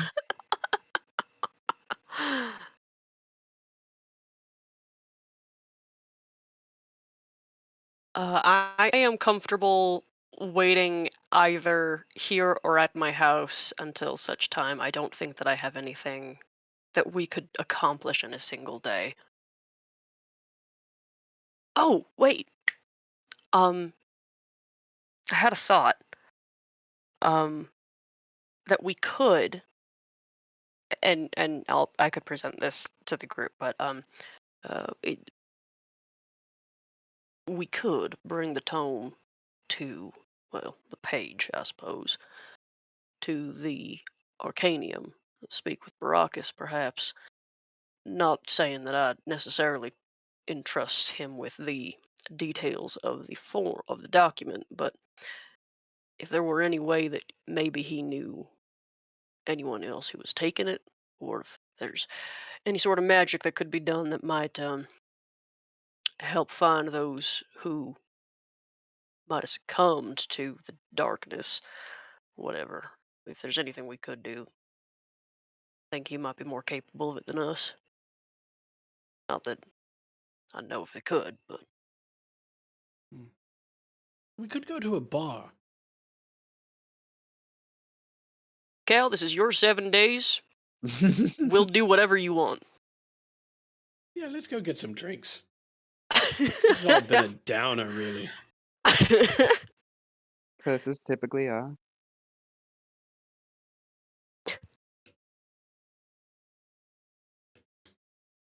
Yeah, Yo, let's Cal, go to a bar. Yes. I've been giving it some thought. Probably shouldn't, but he doesn't have to weed it per se. He just needs to hear about it. So you can tell him you're going out for a specific reason and then give him the details. Oh, that's I look an at Rainier. excellent point. I look at Rainier. Sorry. I mean, he was gonna come Excellent. to it eventually. I just Oh, I think you give me way too much credit. That's an excellent idea, Ragnarok. Thank you. Yeah, y'all Now- go drink at a bar. I'm gonna stay in my tent and at least pretend to get anything useful done in any meaningful way. Merv. Coming out drinking with me and the rest of your friends, that is something useful. I'm a condemned man. I want to have a good time with those I care about, and you're one of them. It's only a couple hours. And then we'll go see the bishop. I'm sure the bishop will have a solution to this whole thing. Reckon they won't. I'd bet So- my life on it. The best thing I can do is go make sure my shit's in order so that when we gotta clean up another mess that inevitably arises between now and 7 days from now, I can be prepared to deal with that one as well as this one, as well as the other one, as well as the other one.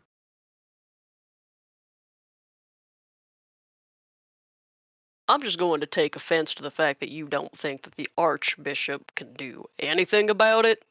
I'm just going to voice that That's- disdain for that that- particular remark. Yeah, I think I'm more on the fence on like maybe they could, but they ain't gonna.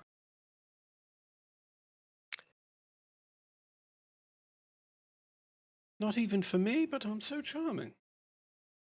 Yeah, again, I don't take too kindly to the absolute disdain with which you speak, but I mean, of the two officials in your church I know of, one you say is a good person, and I guess we can attest to you being a pretty good judge of character.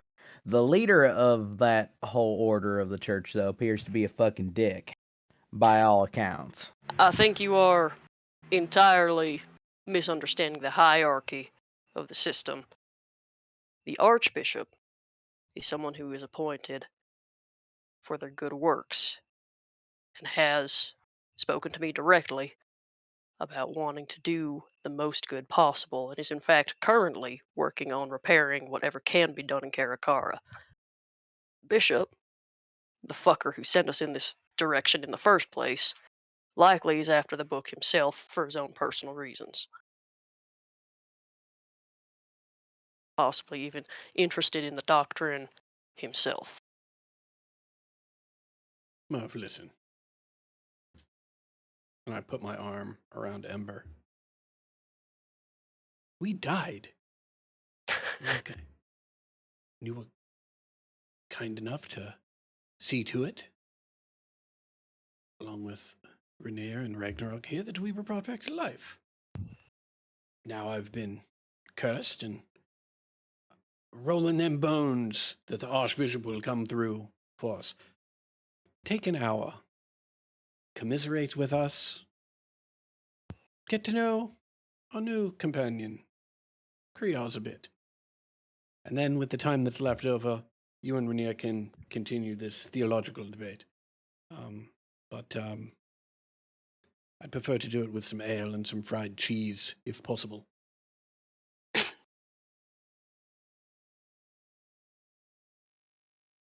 Merv just stares at you. Fine. Lead on to the cheese and ale. I'll be watching.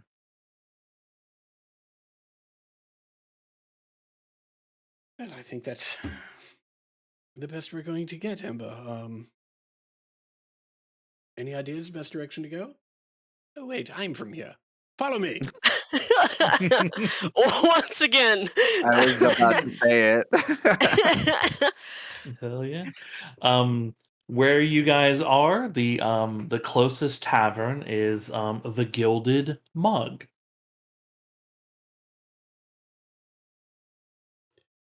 Yeah, your boy's getting Uh, lit at the Gilded Bug. Yeah, you head on over to the Gilded Mug, a large stone-walled, like large two-story building, large enough to accommodate many rooms to stay in. You see, there's like a little vegetable garden where they make their own fresh produce as much as they can, and there's some papers kind of plastered on the walls. It's like flyers for different things and advertisements, just all papered one after another onto each other.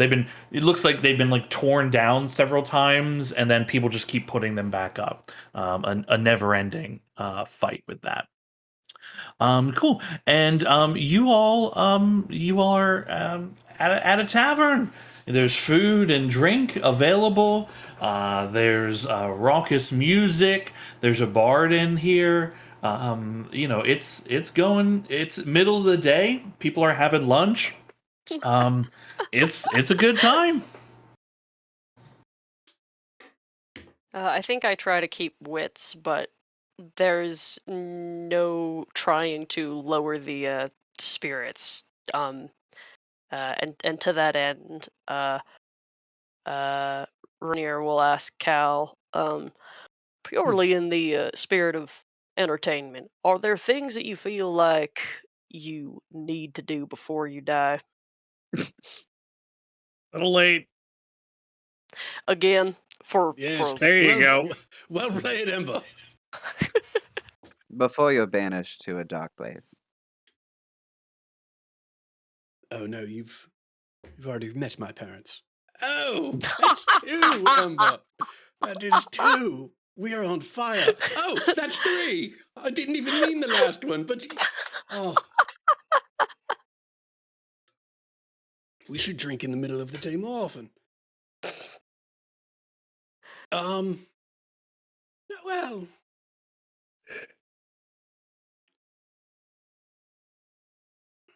I don't know really, to be honest with you. I'd very much like to be out from under this Bergen thing one way or another.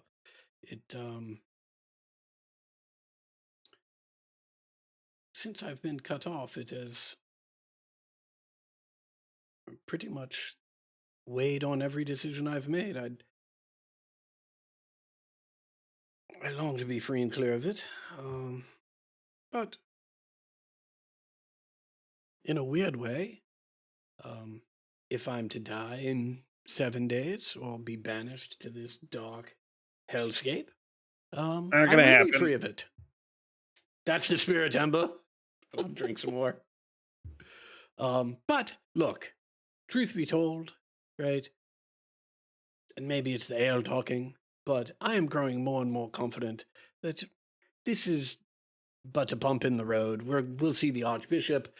They'll wave a thing around my face or something, say some words, and I'll be right as rain. An Archbishop, for crying out loud.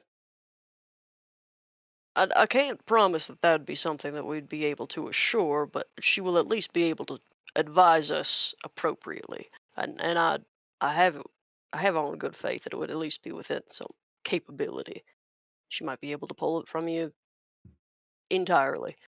Though I am not a man of the cloth, so I do not know how it works.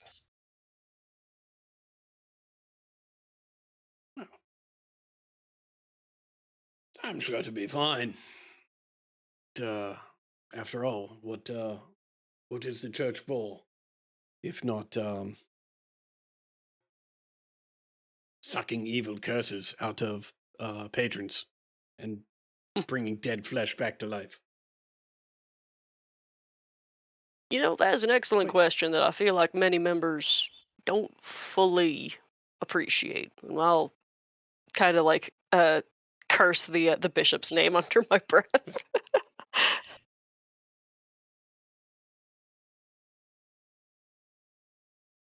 There's a flash of activity in the bar. You see a group of people dressed not dissimilar from yourselves comes kind of storming in, not like violently, but like excitedly coming into the place. They have like they're dirty, sweaty. Some still have a little blood on them. One of them is carrying the arm of a statue, and they make their way to the bar. And there's the telltale slump of heavy sack of coin on the bar, and one of them stands up and shouts, "Drinks are on us!" The bar erupts into celebration, and the staff begins whirling around, making drinks enough for everyone at the tavern. And the group that has just come in, served first, raises their glass. One of them raises the statued arm and says, "To Billy, he fought bravely today." And they all take their drinks and celebrate Oh, their deeds. they did not bring enough of him back. That's what's sad. That sucks. Oh, New drinks are served to your table. There's just an air of excitement. What happened to Billy? They said Billy, right? Yeah. One of the servers nearby says, "I don't know, but if that's what's left of him, I hate to see what done it."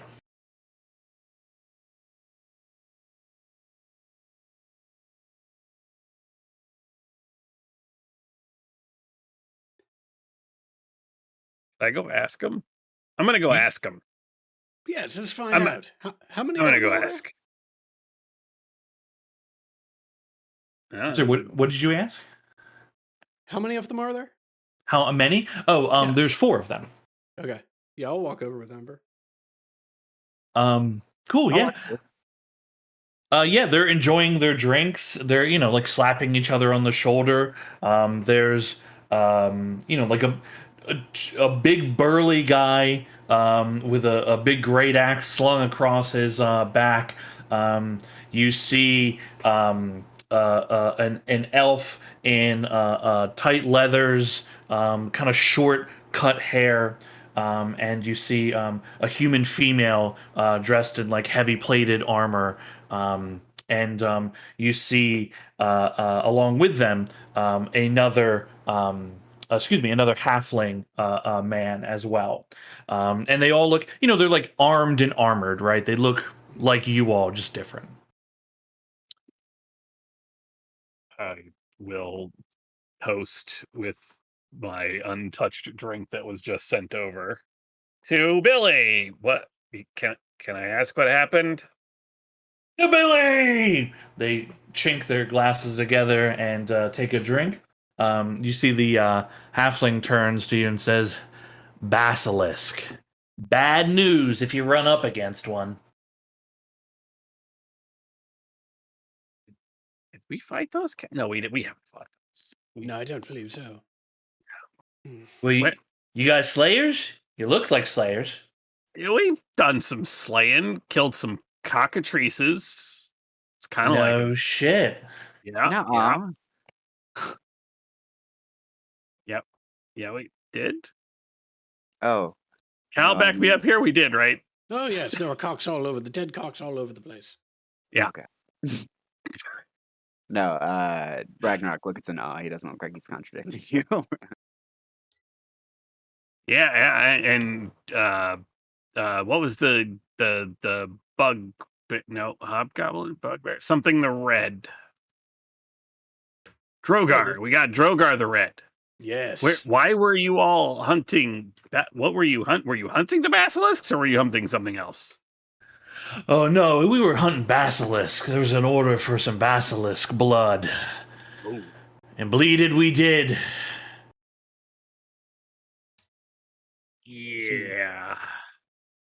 seem awfully friendly with your friend dead. Oh, well. I mean, look, we're all torn up about Billy here. I mean, he was one of us, but look, the work we do is dangerous. We all know this. And life should be celebrated. Well, Besides- that you should.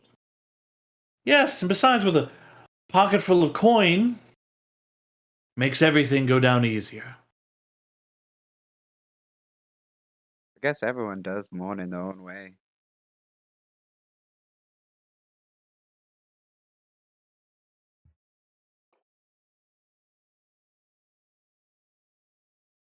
There'll be time for tears later. For now, libations, celebration, for we, the castaways, are still alive.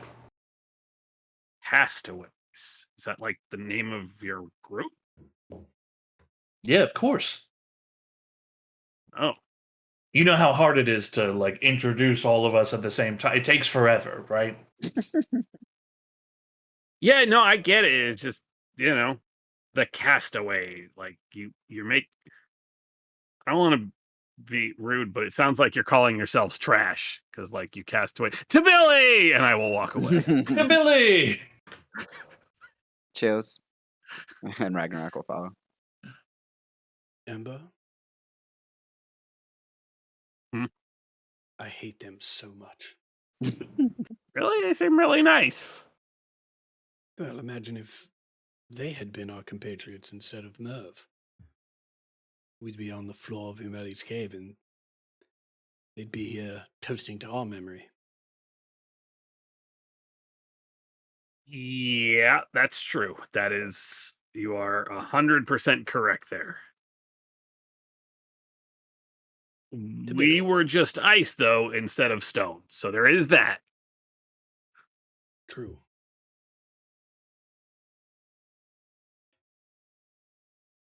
So, Queaz, how did you become a master of battle?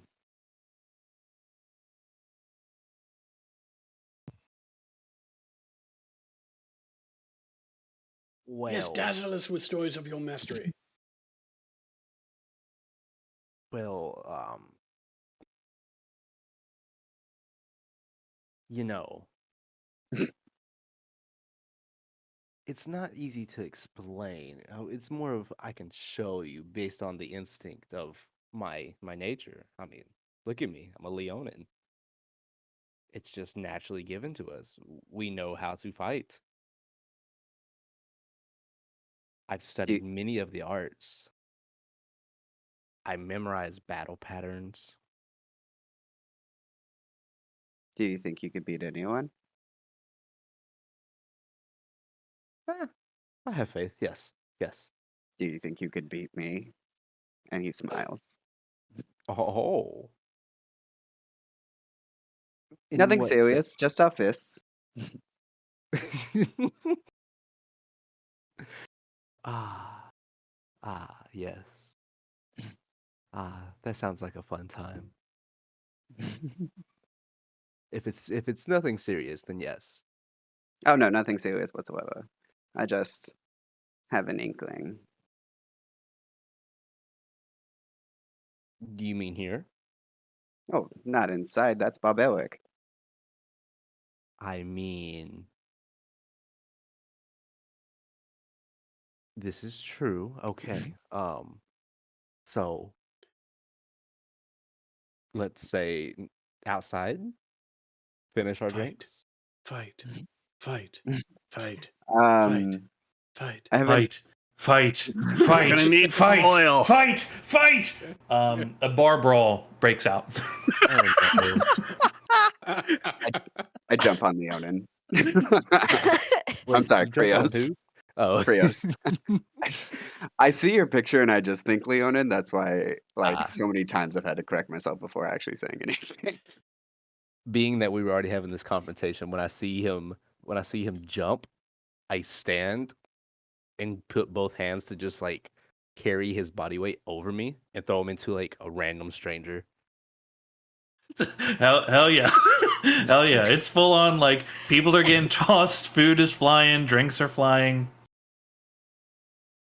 As soon as he goes flying, I grab another drink and I down it real quick and I just let out a roar. Hold on. Actually, yes, this is perfect. I have not used this. Where is this? The daunting roar. Mm. What is resource? I don't want to use that. Hold on. I don't know. Yeah, let's there we go. Huzzah. Just in the middle of the bar. Just a random, just giant yell. Huge roar. Several other people start roaring along with you, battle cries. Other people are screaming in terror from you. It clears up more room for the brawl to continue. And then I look at Ragnarok and I like do the finger thing where you're like, come on. I lower myself to the ground and run at him like a beast. Oh yes. I match this. I don't try to instead of pouncing, I use a shoulder charge while on all fours. Oh yeah, same. The two of How- you smash into each other. I want to say tearing at each other is not the right word, but like engaged in like those first few moments of wrestling matches where it's the struggle to see who gains the upper hand. You each one of you gaining it at a moment and then losing it as you're tossed and turned and flipped and thrown. If the two of you would like to decide who comes out on top of this, you can make athletics checks. Since he used resource, can I use a resource? You sure can. I am choosing my form of the tail. And yeah. That's what I'm, Yeah, you can I'm in you it can to win each it. you can each try to do if you have ways of juicing your stuff. You can go ahead and try to do it. Oh, this But is great. I'll need athletics checks from each of you. And this time it's just a cat's tail. I'm not going to like piercing. Athletics checks, correct? Yes. Ooh. Oof.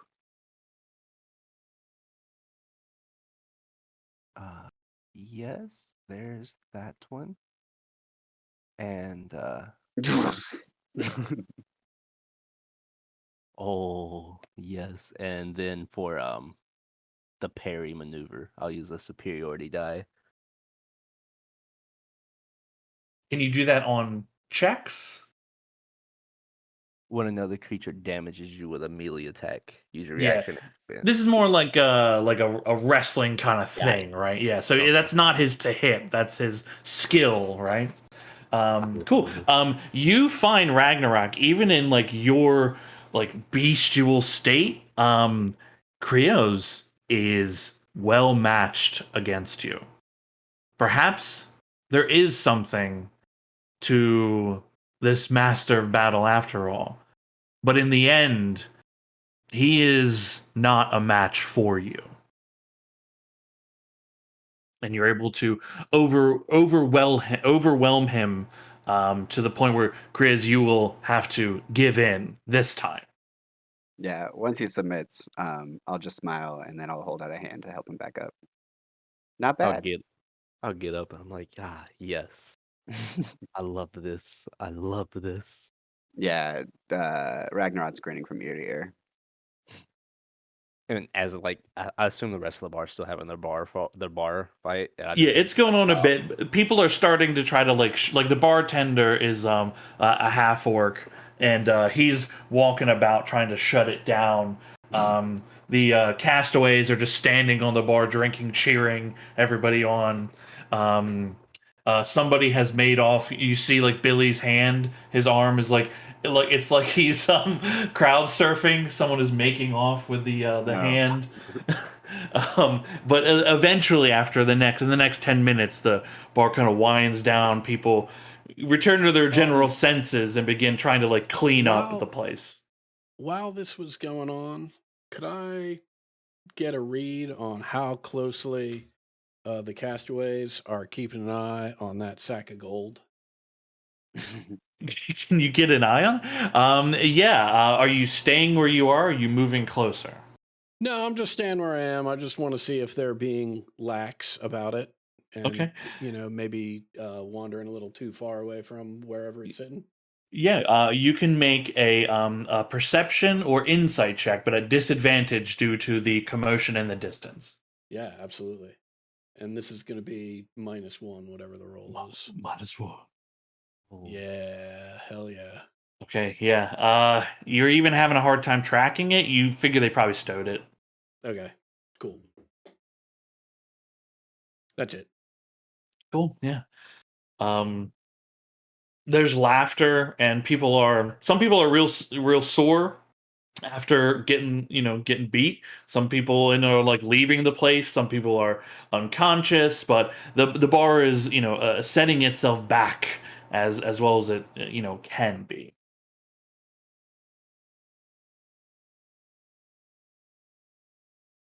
I'll help clean up a little bit, considering I was somewhat of the cause. Cool. Yeah. The staff appreciates it, and any help. A lot of the patrons are like picking up their own tables and chairs and that kind of thing. A few people have the gift of the arcane. You can see they're casting little mending spells. You see one of these people has a red rune on their face as they are mending the table that had broken. Ooh, ooh. I look at Ember. I'm like, hey.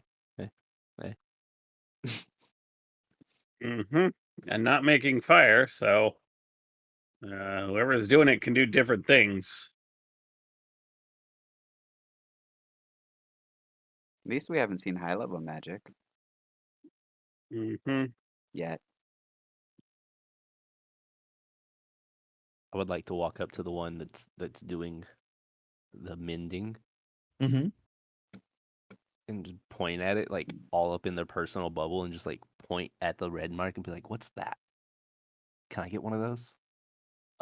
They kind of like they move back a little bit, kind of pausing in their spell, as the table stops in the middle of its knitting, looks up at you, and kind of like eyes go wide a little bit. I mean, yeah, if you can afford it. Just point me in the direction. There's a man and woman. The man does the selling, the woman does the magicking, and if you can find them in the city, they set up different shop every day, different place, only for a short time. But if you're lucky enough to be there, they can get you one of these, all sorts of stuff. Ooh. Ooh, yes. Okay. And before walking away, just double check. Like you talking about like over there, up the street.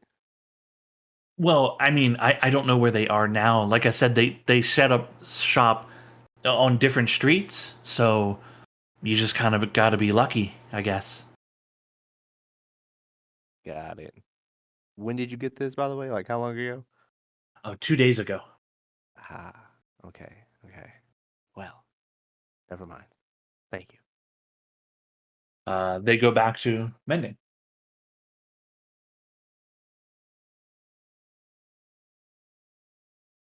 Mhm. Also, real quick, Doug, this is out of character. What is your athletics? What is your number for that? +8. That's what it is. Barbarian. Okay. I rolled god tier stats on this character. Like I feel bad about it. I was like, I'm sitting at +6. I was like, how is he this high? Maxed out strength, baby. Working on it, almost there. Almost there. You have plenty of ASIs for it. Ragnarok was one of those familiars that they had that like swole disease, that swole conditions. Like it's Oh like my God. if they were a cat, they were like that jacked cat. Anything else you guys would like to do? I know the next thing you'd want to do is speak to the Archbishop. Anything between now and then? I mean, Krios is just gonna keep an eye out for some man and female giving out free marks like candy, but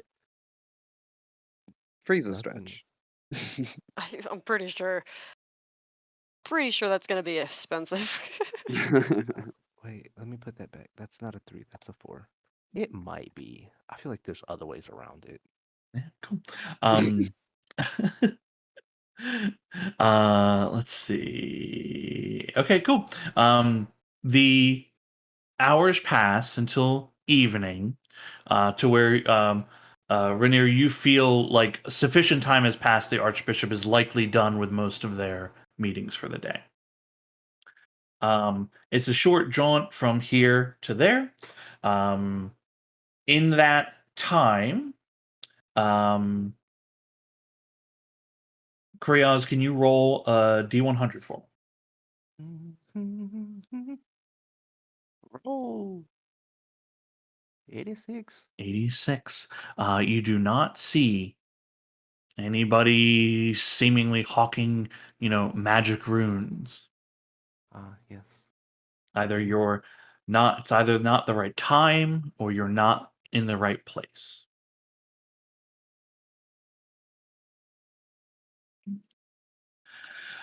Cool. Evening comes to the city. You make your way to the Morning Spire, speak to an attendant, and the Archbishop comes to see, I assume, the lot of you. She gives you a nod of recognition, Rainier, and then smiles warmly and greets the rest of the group. Let me find her so I know what her name is. Okay. Hello. Hi. I am Elariel Redwing, Archbishop of Lathander's Light. How is it that I may assist you? I am terribly sorry to be bothering you so late.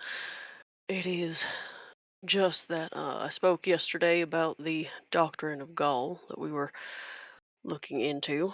Bishop Yes. Stren actually asked personally that we see to it, for he made it very clear personal reasons. And upon locating it, we were, my good friend here, Kalawunex, he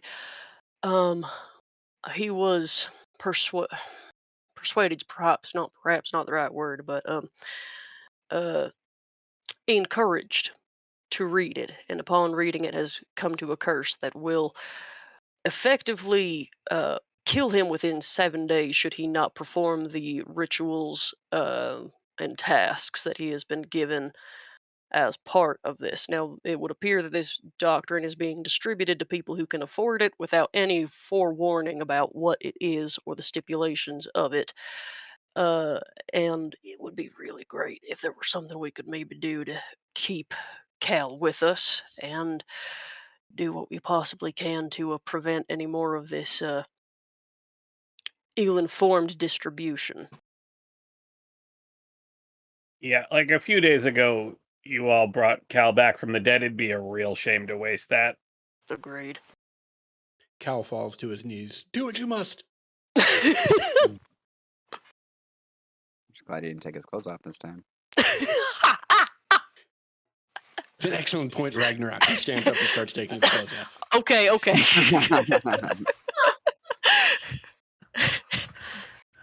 A curse, you say? Yes, a curse we all say, actually. She motions for you, Cal, to approach her.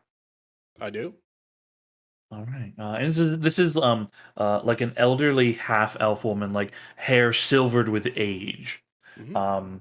And She is shorter than you are, and she looks at you and says, "I'm going to use his light on you to see if I can alleviate you of this ailment. Is that all right?"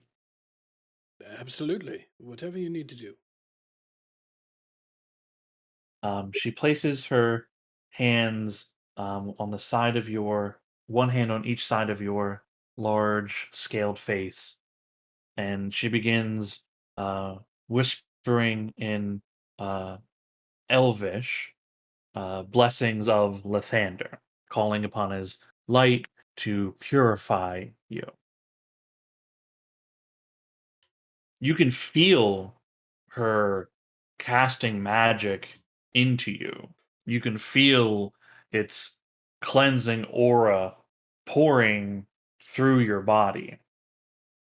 There's a warmth to it. It feels it feels like when you take it feels like that first drink you take in the evening when you knock it back and how it fills your body with warmth and delight. Yes, that 11 a.m. scotch. I understand completely. um she suddenly pulls her hands back, slightly alarmed. Her eyes open, and her eyes, for just the slightest moment, you see what you swear is sunlight in her eyes, and then it's disappeared back to her normal look. Oh dear. Oh no. A curse for certain. This is no normal malady. The source of this curse is not within you. The source would be from.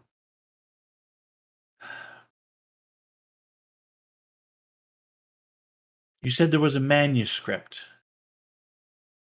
There is?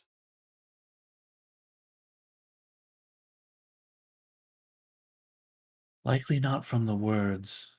Not from the words themselves, but from something deeper.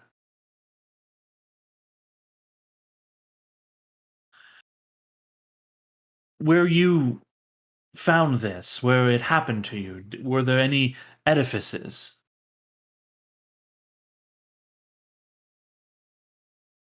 Large runic stone? Oh, there was some strange iconography down in the basement and banners and such. Of what? Well, I wasn't paying much attention to the art, I've got to be honest with you. I think it's important. I mean, we could find out. Anything could be important, but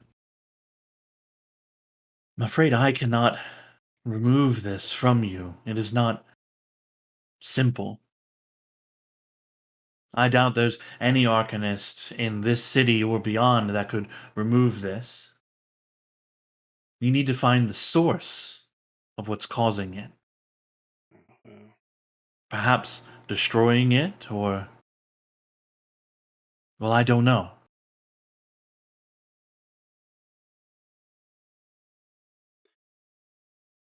thank you for your time. Looks like I owe you an apology, Merv. And I'd start walking out. Bishop Galveston asked that we track down any copies that we could and bring him the manuscript. If this manuscript does as it has been told to us that it does, provides power and insight and information, that is something he's wishing to wield at the potential sacrifice and the loss of two acolytes who have gone investigating on his behalf previously. That is something you ought to know. Foolish. Foolish and short sighted.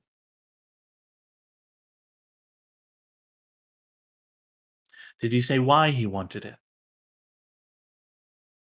He didn't, but given that he had asked that someone expendable go and retrieve it for him, I have a hunch that he did not want to be putting in the effort required to acquire the knowledge that was promised. It's good you've brought this to me. If nothing else, you have been able to provide the information that it potentially can be undone, because earlier today we knew that only he could fulfill the ritual or he could die.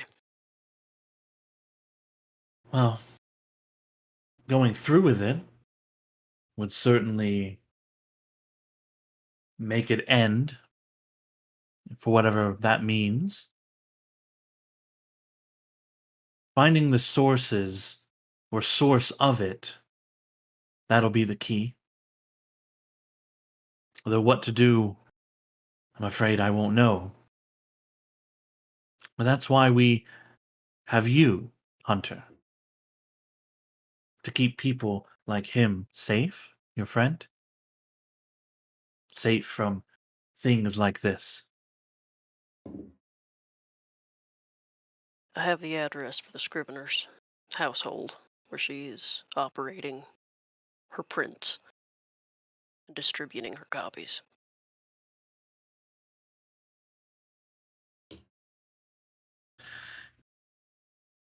If you were to return, I would see those copies destroyed. As for Galveston, he is a thorn in my side, but a thorn that is well dug in. He is quite popular, not just among the clergy here, but he has friends, powerful friends in the city. Even were this to be brought against him, I fear he would still be up for Archbishop before the year's end. I nod and I produce the coin that we owe for the resurrections. What is this? The costs of Ember and Kel's returns. One of her attendants comes and takes the satchel from you. I will see it applied to our records, and a copy of those records given to the bishop. Assure the bishop that I pay what I owe. I'm afraid I apologize that I was not able to help your friend, but she looks to see, and Cal is like, as described, walking away. She looks at the group of you and says, "There's something else besides whatever's affecting him. I sense fiendish energy about him."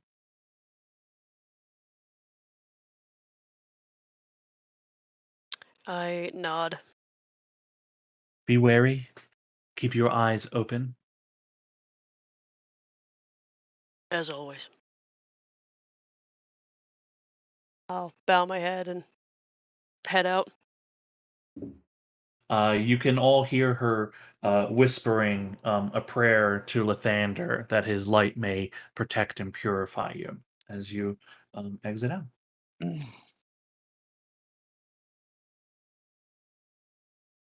sorry, You- Cal. So am I. What would you like to do?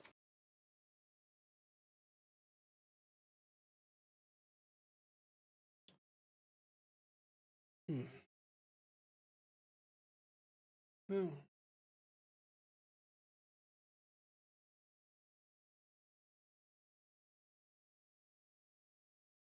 that's a very difficult question.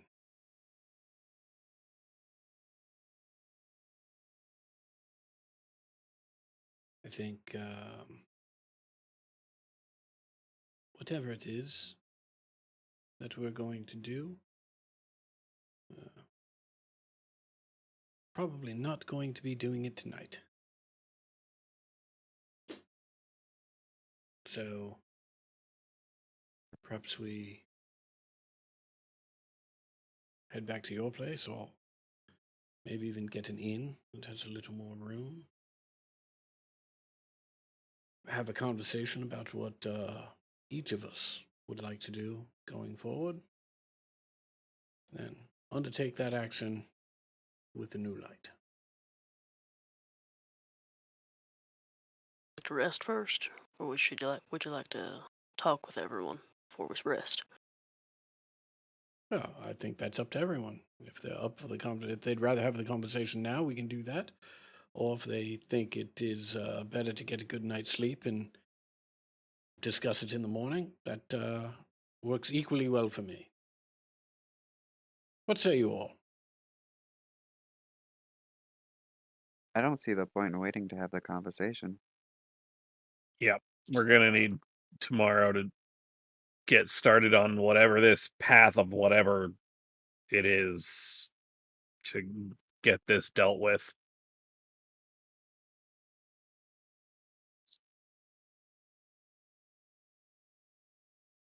Kriaz, Merv, any insights? I'm Either vibing. way.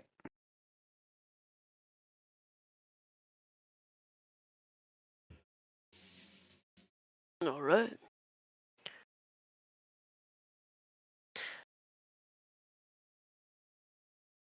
I would like to do, if it is the case that Cal, you wish to proceed with this ritual, I'd very much like to accompany you, as I feel you certainly wouldn't be in this mess had I not advised that we follow up in this direction. I also don't want you doing it alone.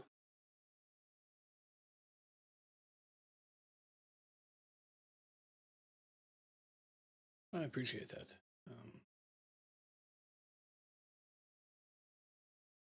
Therein lies the problem, I guess.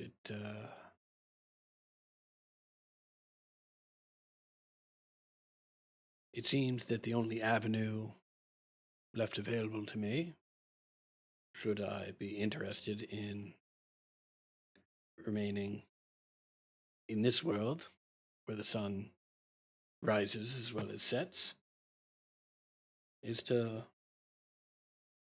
follow through with this ritual and follow this map and do the second and third reading. We simply don't have information of any other way. And the Archbishop has said, even if we did, it is unlikely that any religious figure or arcanist would be able to remove this curse.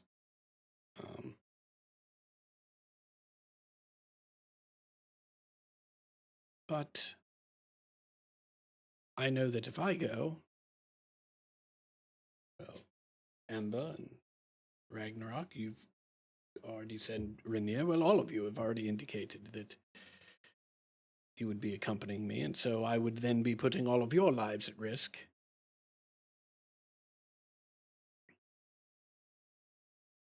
And that is an uncomfortable decision to have to make. Now, in the past, it would have been easy. I would have dragged all of you down into that pit with me, and anyone else I could convince to go. But I seem to have grown a bit of a conscience since meeting you all. And I'll never forgive any of you for it.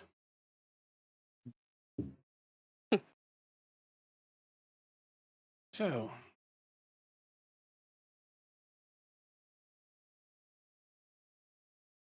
I think a good night's sleep, and then I'll be heading back to the Scrivener's house in the morning. We'll. Yes. We'll be heading back to the Scrivener's house in the morning. I can't stress strongly enough what a bad idea I think it is for you to Sounds join me, wonderful. but I know that that won't dissuade any of you. So, we'll all be making a bad decision together. Wonderful. I make them every day. Was that as We all Doc or Krios?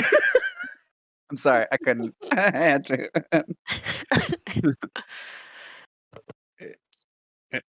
Are we all on the same page that this Scrivener has to get put out of business? I mean, I get that she's sort of targeting rich people because 100 gold is ooh, that's a lot of money. But all the same, No, you're right. The manuscript, if we can get our hands on it, should be destroyed. And if we can do anything about preventing her from ever making another copy, then we should. There's a chance too that on this journey we find the source of the curse and we can destroy it, so we wouldn't even have to worry about putting the Scrivener out of business. Possibly.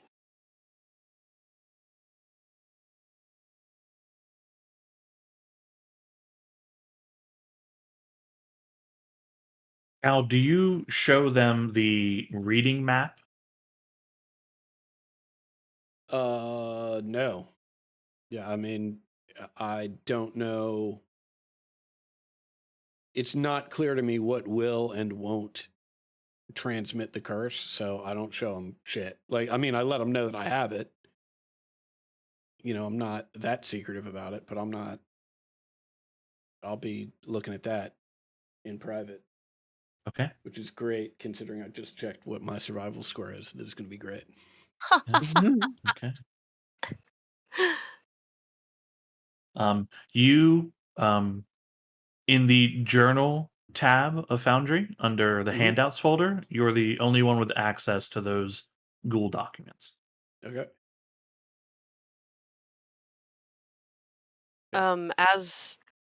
As we're like getting ready for the evening, wherever that might be, I just make a point to have a moment with Cal, where I can tell him, "You've made a lot of hard decisions in the past few days. Done so well."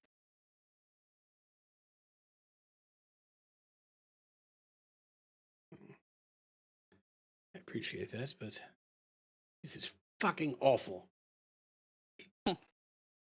Just want to go back to copious amounts of gambling and liquor and copulation. This is boring. And stressful. I don't like it. Well, you are handling it with more grace than you might think. And I don't think that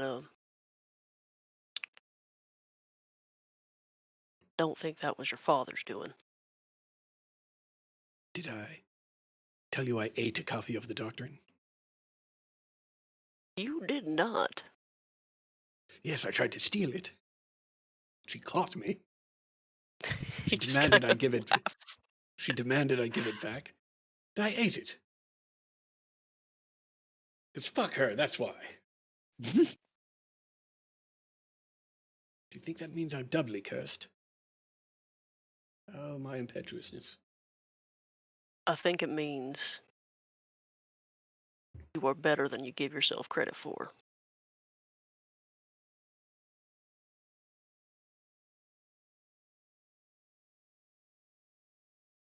Doing good and trying to do the best for others. Like you said, it's hard. You continue to make choices that are for other people's benefit. It is very difficult trying to walk the straight and narrow. But I'm doing the best I can. And I'm sure I'll make some mistakes from time to time, but perhaps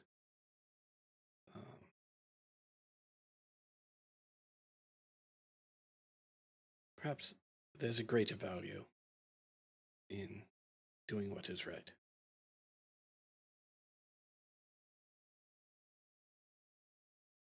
Your effort does not go unnoticed. Thank you.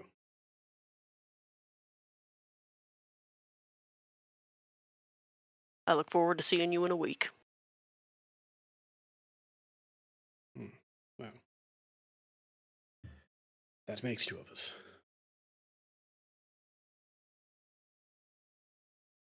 Clap him on the shoulder and go to bed.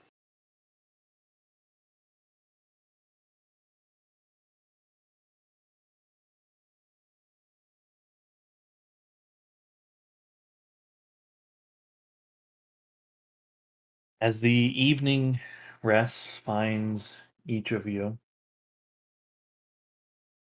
Cal, I think you have a probably hard time getting to sleep. There's a lot on your mind, I'm sure. Yeah.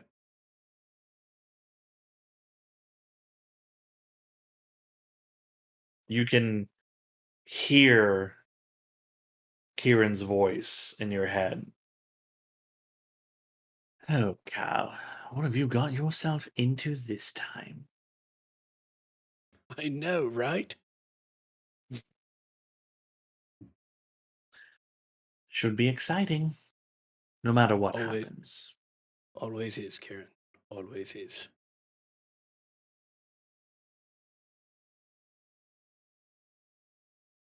And we'll end session there. Can I cast one spell real quick? You sure can, my friend. Ember Prime will find a moment alone, even if she has to go outside, and I will cast Sending with my last 3rd level slot. I'm gonna dig deep here. I'm sending to Magnot Gorfang. Okay. Okay. What are you saying? Hi, Magnok, Ember Prime here. Have you heard about Karakara? I need a favor. If you're near Miris, can you check on my parents? That's 25 words. Okay. Now, Ted, why didn't you send to your parents? Because then there might be quests. Like, I have a sending written up, but she's not ready to do that yet. Okay. Now refresh me with Sending. Do they know who Yes. is speaking? Does it say that in the spell that they know who it is? Okay. Yeah, they do know that it is me who is casting the spell and messaging them. It recognizes you as the sender if it knows me. You. Okay. But Ember still feels the need to make sure that that she introduces herself. Okay. Because I don't think I've ever actually cast that spell myself, so I don't know it very well. Okay. You hear a response back. Little fire one. I am days from Maras, but I can check on them. Where? That'll have to wait till tomorrow because I am out of 3rd level slots. Okay. Don't you have a recovery thing? As a cleric? Yeah. No. Yeah, there's a ability to recover a spell slot. yeah. Yes. Oh, you're talking about Harness Divine Power. That will only do up to level 2 spells. Oh, because it's rounding down. Yep. Yeah, Okay. half. Yeah, okay, Half your proficiency bonus rounded down. Oh, Or no, proficiency. rounded up. It's proficiency bonus, not cleric level. Okay. Okay. And just save my list of sending spells. Okay. What a interesting night of D&D.